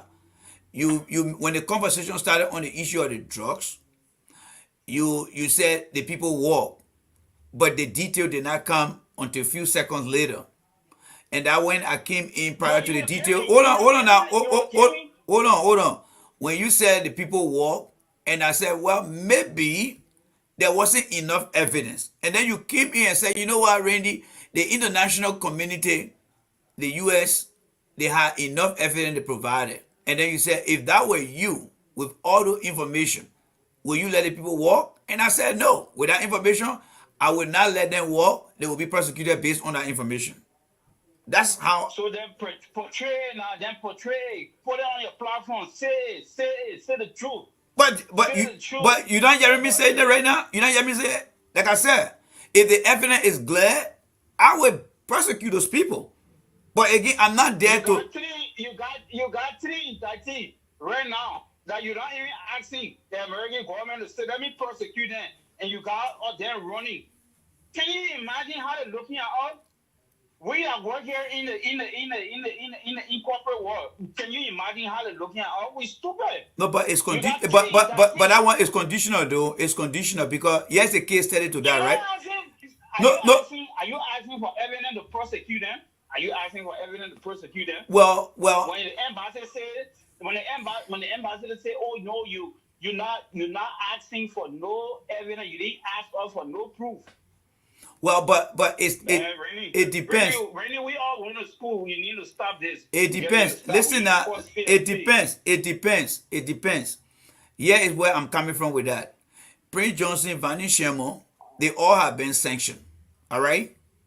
But because they were we need to stop. Okay, but now the US is saying that anyone who has been sanctioned, they cannot do business with them. But Vani Shemo and Prince Johnson have served locally for the people they represent. So there's no issue with that. So for me, if Nathaniel Mageo or Bill Twile, who both are running, it is up to the Liberian people and those running against them to convince them, because we are in a democratic system of governance.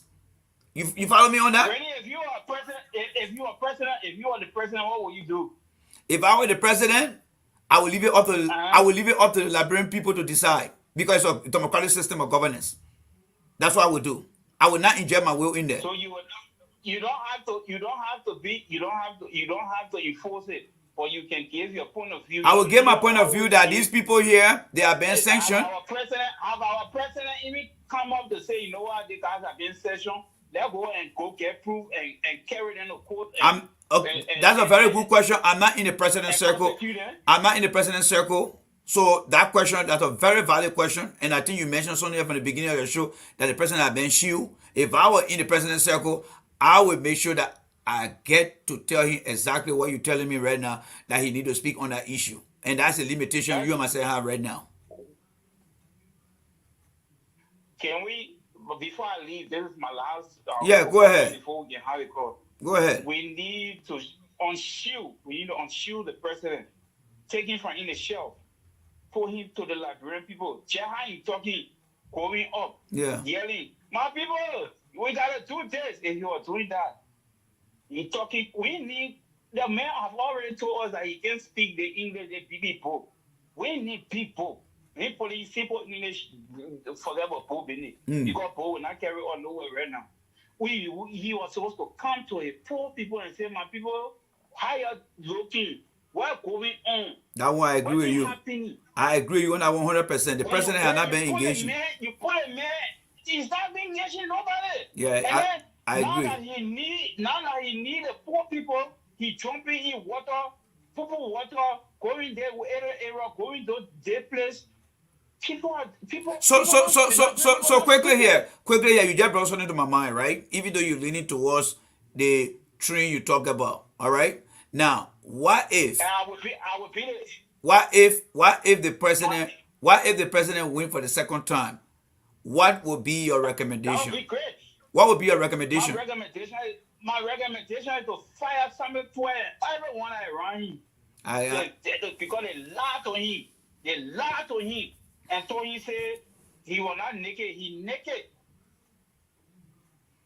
I respect your point. I respect it. For example, one thing that pissed people off the few times before I could leave Liberia, you telling people that you selling current to Ivory Coast? You kidding me? Ivory Coast are living Ivory Coast for years upon years. Currently, go beside weather condition, and you talk that nonsense. You speak that nonsense. I was in the Ivory Coast myself too. I was in the Ivory Coast myself. I know exactly what you're talking about, especially in Danade.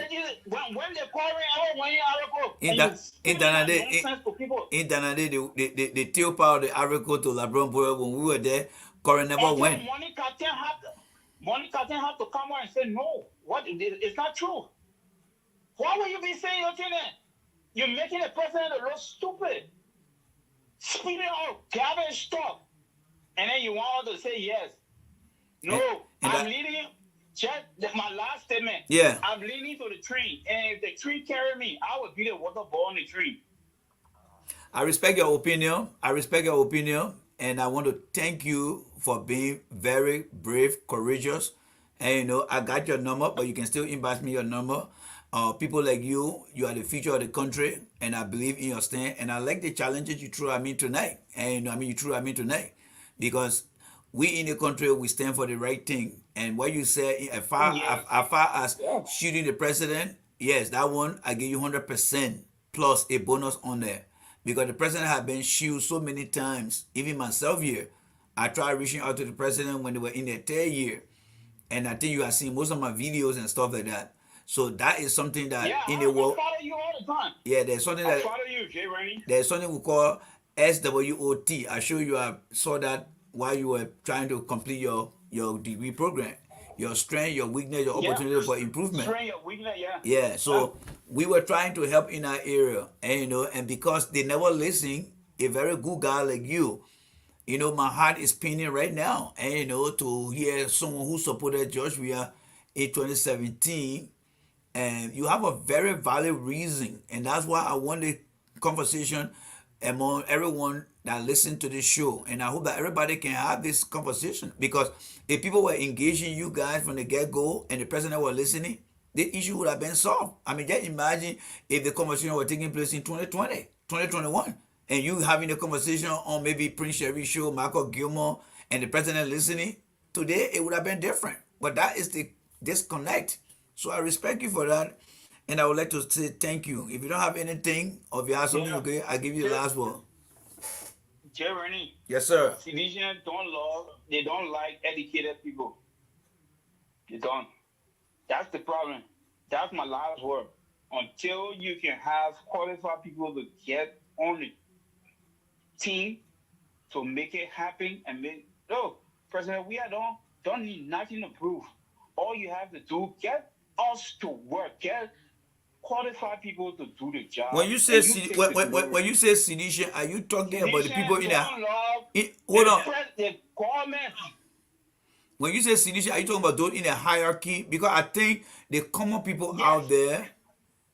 Not the common people. Okay. The government as a whole do not love educated people. When you educated, it thinks that you're a threat to them. How do you know that? Have you interacted with them or? When they will talk young fellows, though, you ask them, but I'm sure you know that. Look at man of you, well qualified man of you, and you ran the president campaign all through. I was following you. Don't you think in the environmental aspect they need you? They need you, but they don't like people that qualify. They hate people. They will not do it. They say, you're taking that job. You come and take everything away from them. And they're stupid because, you know what? Don't insult them now. Don't insult them. Take that back, please. Don't insult them. No, I'm not saying the whole sedition. I'm not saying everyone. I'm not saying the entire sedition. I mean the people that work within the government. They just think that you're going to take it. Something will happen bad. And George Weah is the great. Look, no matter what happens, I love George Weah from the bottom of my heart. Thank you. Thank you. I love this guy. This guy brought proud to Africa. Thank you. But do I love him to be president? Do I think that he can make wise decisions to be president? That's another case. For me, I still believe he can be like what you just said about the layer. You know, the onion got a lot of layers. The layers around him, if he can get rid of some of them, I think he can be a better leader because those layers are the one who really prevented him from not doing what. Okay, Jerry, let me let you go, but don't be whenever you see the couple of weeks from now, if I make my decision, yeah, the water boy will be me. The water boy on the tree. I hold you. I need to talk to you. So you. Rescue I need. We will talk. We need to talk. We need to talk. We need to talk. We need to talk. We need to talk. You stay in transition. You still in transition. So we need to talk. We need to talk. Where there's hope. Rescue water boy. Rescue water boy. Thank you. Thank you so much. Okay. All right. Okay. Yes, I enjoy the conversation, folks. I enjoy the conversation. I mean, you guys enjoy the conversation too, right? He's a tough kid, yes. He's a tough kid, and I love people like that. You know, to challenge me, to hold my feet to the fire. I know some of you guys enjoy the conversation. He's a tough kid, yes.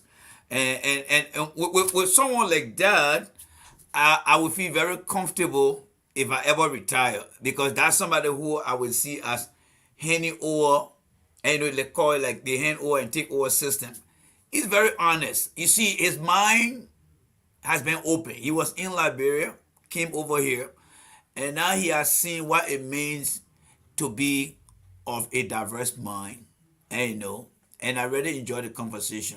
And I think if we continue to have the kind of conversation on the various platforms, I think if you ask me the reason why he's leaning toward Joe Boyka, he already gave you guys a reason.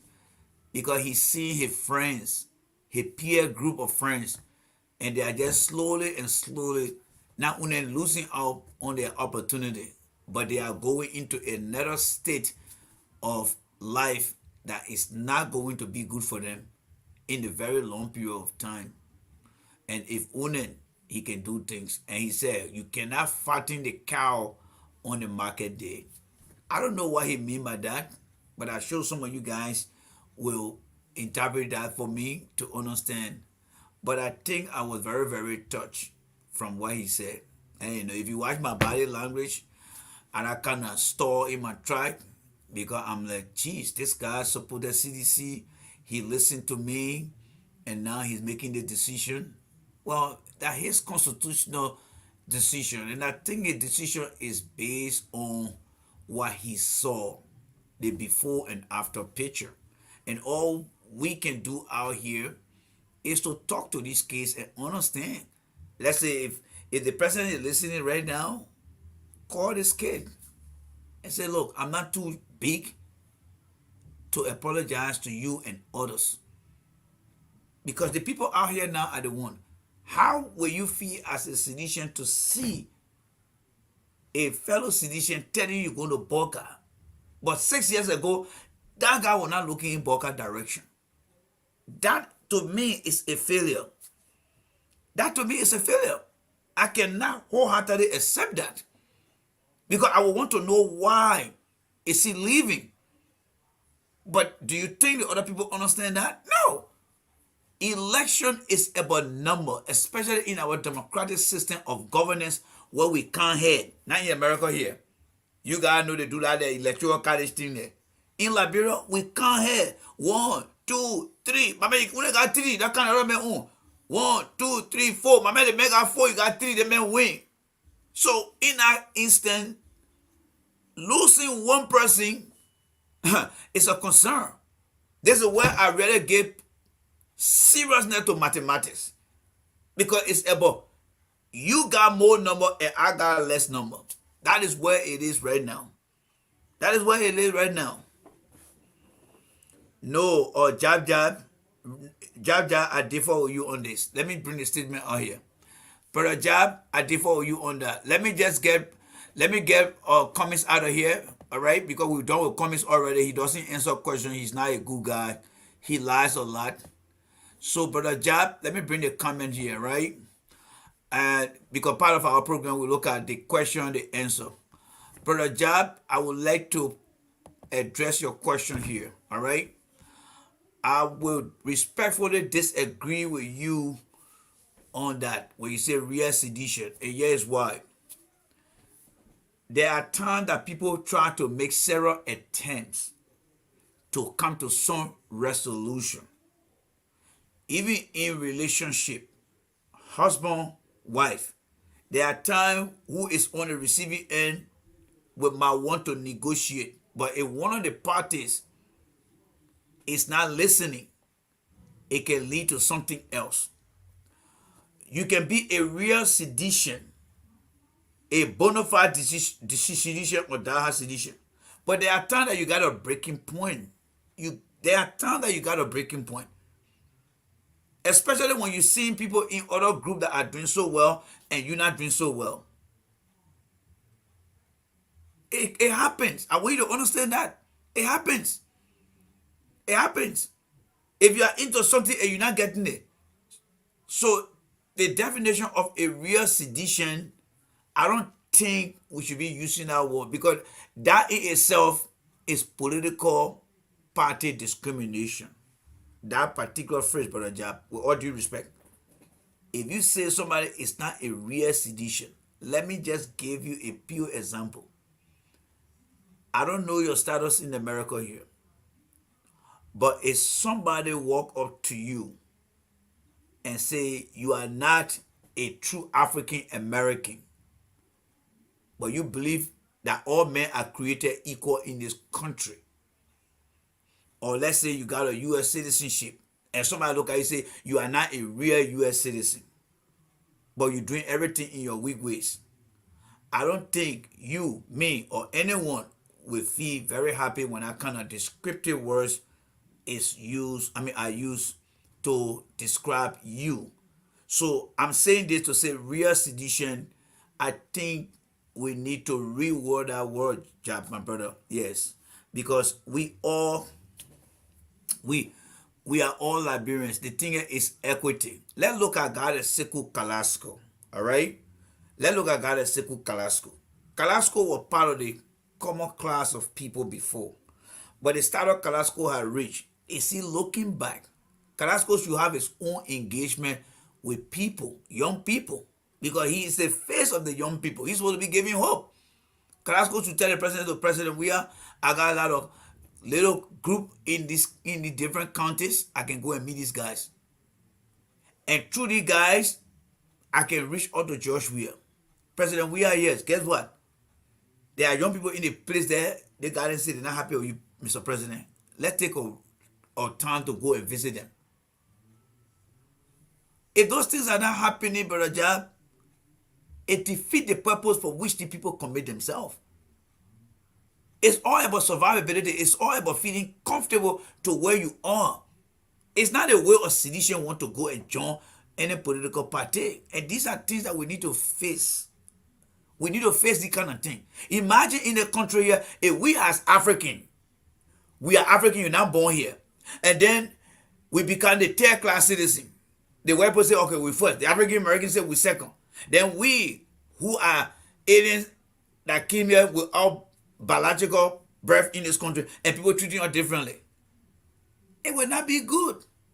And that's what happening to these people. So we must understand why the people are leaving.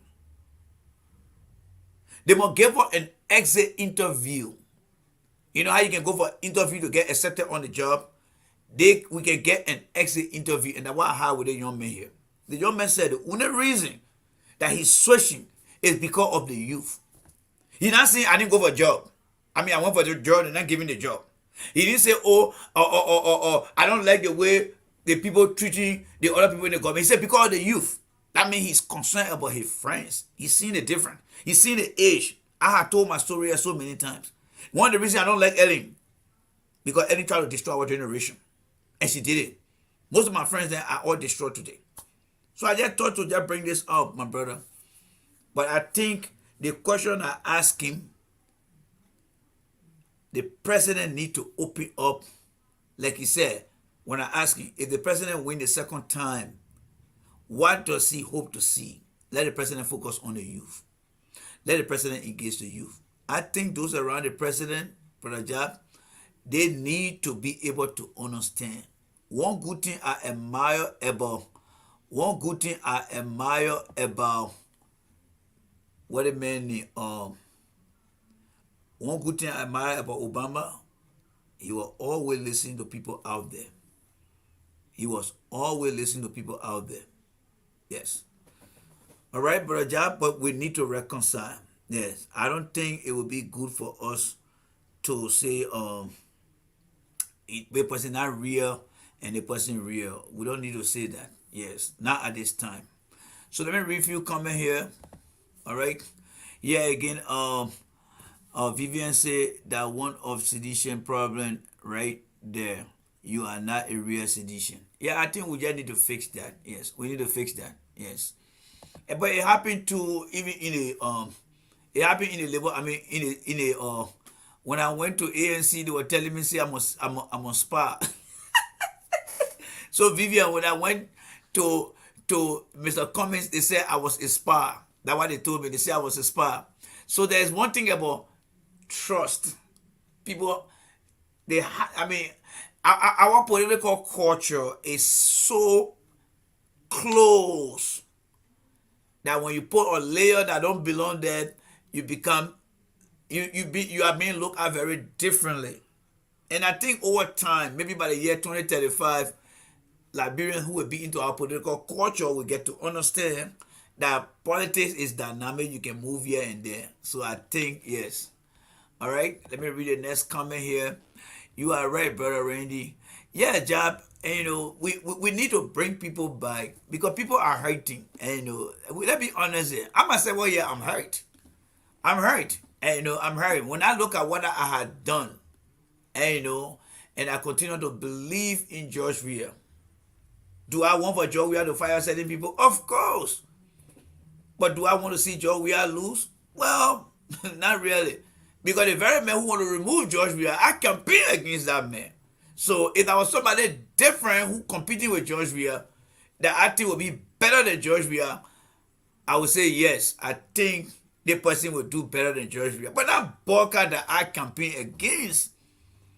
But what choice do we have? So we just have to keep talking to people. Because the very people who the young men were talking about, they cannot stand before anybody now and campaign right now. And how many people will listen to them other than the people they know?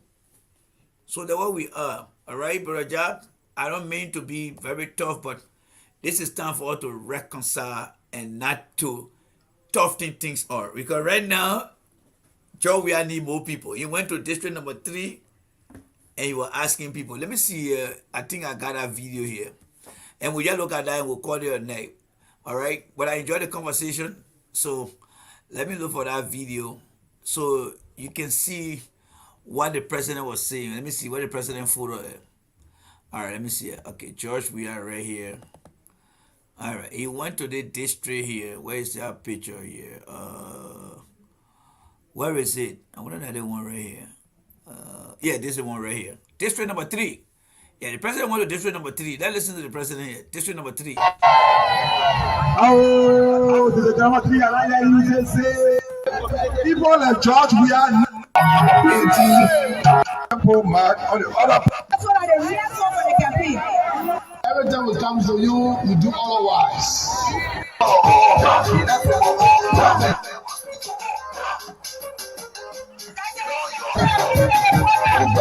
Honorable Samuel Kofi Jones. Let's listen to the president.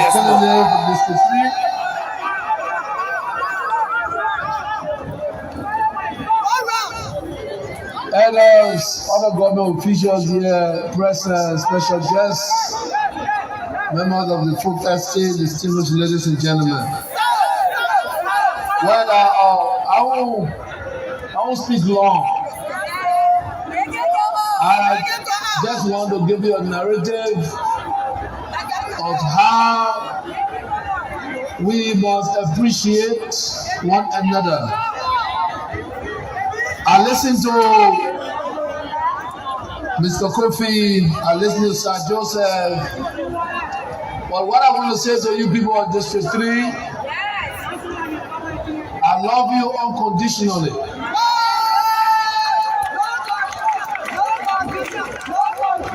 I want you to know, I was Senator of Massachusetts County. I came here to you as a senator when I was running. You didn't give me your mandate, but I still won. And I came here being to obey your school. I came 2017. I came to you again. Most of you did not vote for me, but it did not stop me from building your roads and giving free YSP and free education. You see, District 3, we have a record. And the record tells me that every time we come to you, you do otherwise. But I did not get angry. I serve you because you are Liberian. This time around, I am not angry with you.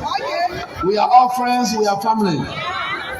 The only reason I will tell you this time around, you have to make that decision to join those that are going to give me a second round so we can continue our legacy. I want you to join me because in our second round, all of the things that you're looking for, development, we can promise you we'll make sure we come to the district and do all you wish for. People of District 3, I am not a stranger to you. Most especially when I begin that you know me. So I want you to just look at the 12 years that Unity Party was in power and look at our 5 years. And we are citizens of this country. If we believe that in that 12 years there was more development in the 5 years, then you have a right to go to the polls and say, the job we have government have done nothing. But you look at the 12 years of the Unity Party and look at our 5 years, then you have a reason to say, you know what, even though everybody says that may not know nothing, but you have done something. In that 12 years, compare with the 5 years, and then you have a reason to say, you know what, we'll add another 6 years so we can see. So when you finish the second 6 years, then we'll compare the 12 years. What this 12 years may achieve, they party in 12 years, and they party in 12 years. You'll see that the citizen-led government have done much. You see, that's how I want for you to grade us. Don't grade us because you believe that, oh, my brother on the other side, or my sister on the other side. No, grade us because of the development of this country. I come to you to say, even though some of you did not vote for me, but I want you to know my record. Today in the Republic of Liberia, I have built more hospitals than any president in this country. I gave you free education. I did not give you free education because I want to bluff. Because I too suffer. In my generation, there was no free education. So there you have it there, folks. The president is actually appealing to district number 3 for vote. So the issue of real sedition doesn't apply over there, because real sedition cannot put the president or have him re-elected. So I just decided to prove this other point here. All right. Tomorrow morning we'll be back here. Please do not forget. Let me give you guys some little G's here, a little bit here, as to what we're going to be discussing tomorrow. All right. So let's see where I wanted to show you guys. This president is part of our generation, but he's like the most senior of our generation. And there is something that he said today in Bapuru County. The farmer of this. There is something he said in Bapuru County. Let me see what I can catch that here. There is something he said in Bapuru County that I really want to relate to. Let's see whether it's on here. All right. I want you guys to hear it. The unprecedented development from the footballer Kennedy that you brought on board. To have free school. Super ministers. Now, we inherited people that even worked in that 12 years. And they tell you that they are rescuers. Let us not joke. We are on the right trajectory. Young people, this is our time. Let us seize the moment. Not going to be coronavirus. No. People talk about how they work in cinema. All our work in cinema. Now, listen to this. Something very important coming up. Listen to this. Emily,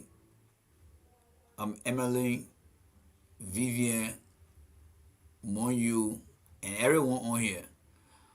I want you to listen to what the president coming to say, and I will give you guys a quick understanding. All right? I hope I'm on the right trajectory about what he said. So you pay attention. Very, very important thing he said. I saw Kool-Aid and popcorn in Warasa for some 40 people, Mr. Edu. And those children are still living. They can prove it. They living. I yourself popcorn and Kool-Aid for the parents. When I finish, I do 95. Anybody else do 95? Yes. Yes. You know what that 95 thing is? You know what that 95 thing is? You just listen to him, right? Let me tell you how the 95 thing used to be. All right? For those of you that don't know. The president talked about 95, and I'll repeat this tomorrow. Now, I used to sell color. I used to sell soap. The soap with a 4-finger ring. For every dollar, during those days, we're using US dollar, $1. So you will go and change, you will break the US dollar. You will break the US dollar into coins.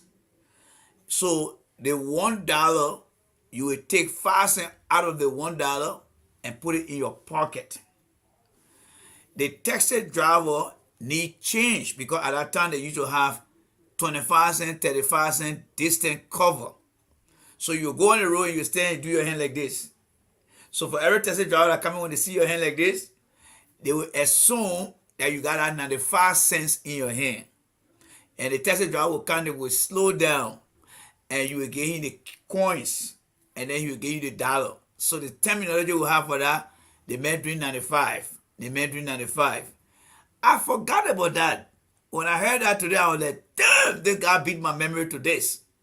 Yes, this is one of the places that he beat my knowledge today. Yes, but that's something that we used to do back in the days, 95. You actually hold the coins in your hand like this, and the tester will come, 95. What we used to do back then, that was our own profit. Yeah, that was our own profit.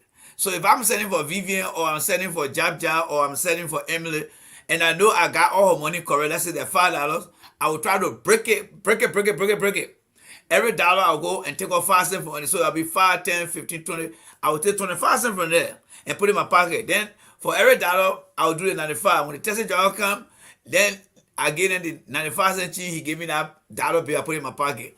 At the end of the day, I get that 25 cents in my pocket. There are some way I'll do it. So that you'll be walking, going all the way to Effie, if you're on the other side of the road, or you'll be walking. But it used to be throughout the whole place. That's something. We came a long way. Yes. All right. I see Vivian say, we put, okay. You should keep your eye tonight and tomorrow, because I'll repeat it again. All the people you see that will tell you, say, oh, I did it. They are from the 70 and the 80 group. They are from the 60, the 70 and the 80 group. Those are the people that did it. Not the 1990 people that know. 1990 people don't know that. That's why he said, oh, you got a young generation. Let any this way. So listen to him a little bit here. You know 95? You know 95? You change it $1, you get 95 the Tesla driver, then you get $1. You know it? Or that new generation day.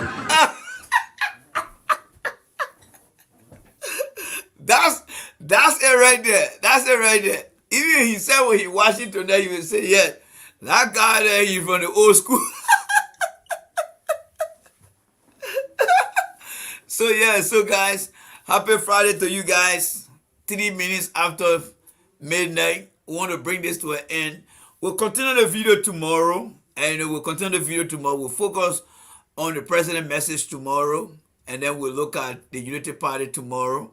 So join me here tomorrow, maybe 8:30, 9 o'clock. I'm expecting someone to come here and do some work on my house. So depending on the time, the person promised to be here very early. If they come very early, then I will be back here, I know, before 10 o'clock. But that depends on the person time. So let's try to call this, and let's try to call this at night. Yes. So thank you guys so much. So if you never know what 95 is, so anytime you're riding on 95 in America, you must know that we are part of 95 back home. That's what we did. All right. So thank you guys so much. Thank you guys so much. I see Vivian Kenny will say, yeah. So Vivian, when I see you next time, I say, Vivian, 95, 95, 95, 95. I see. Yeah, thank you so much, guys. Yeah, thank you. Good night to every one of you guys. Jab, thank you so much for stopping by. Thank you so much for stopping by. Yeah, Jab, they're laughing.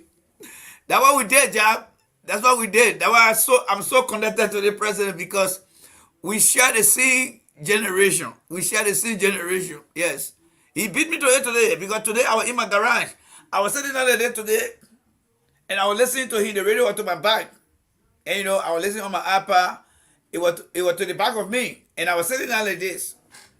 So I was listening, looking outside, listening. And then when he said, we used to do 95, I turned around and said, what? I turned around and said, what? I need to listen to this. I see you guys, man. Good night to every one of you guys. Good night, everybody. Bye, guys.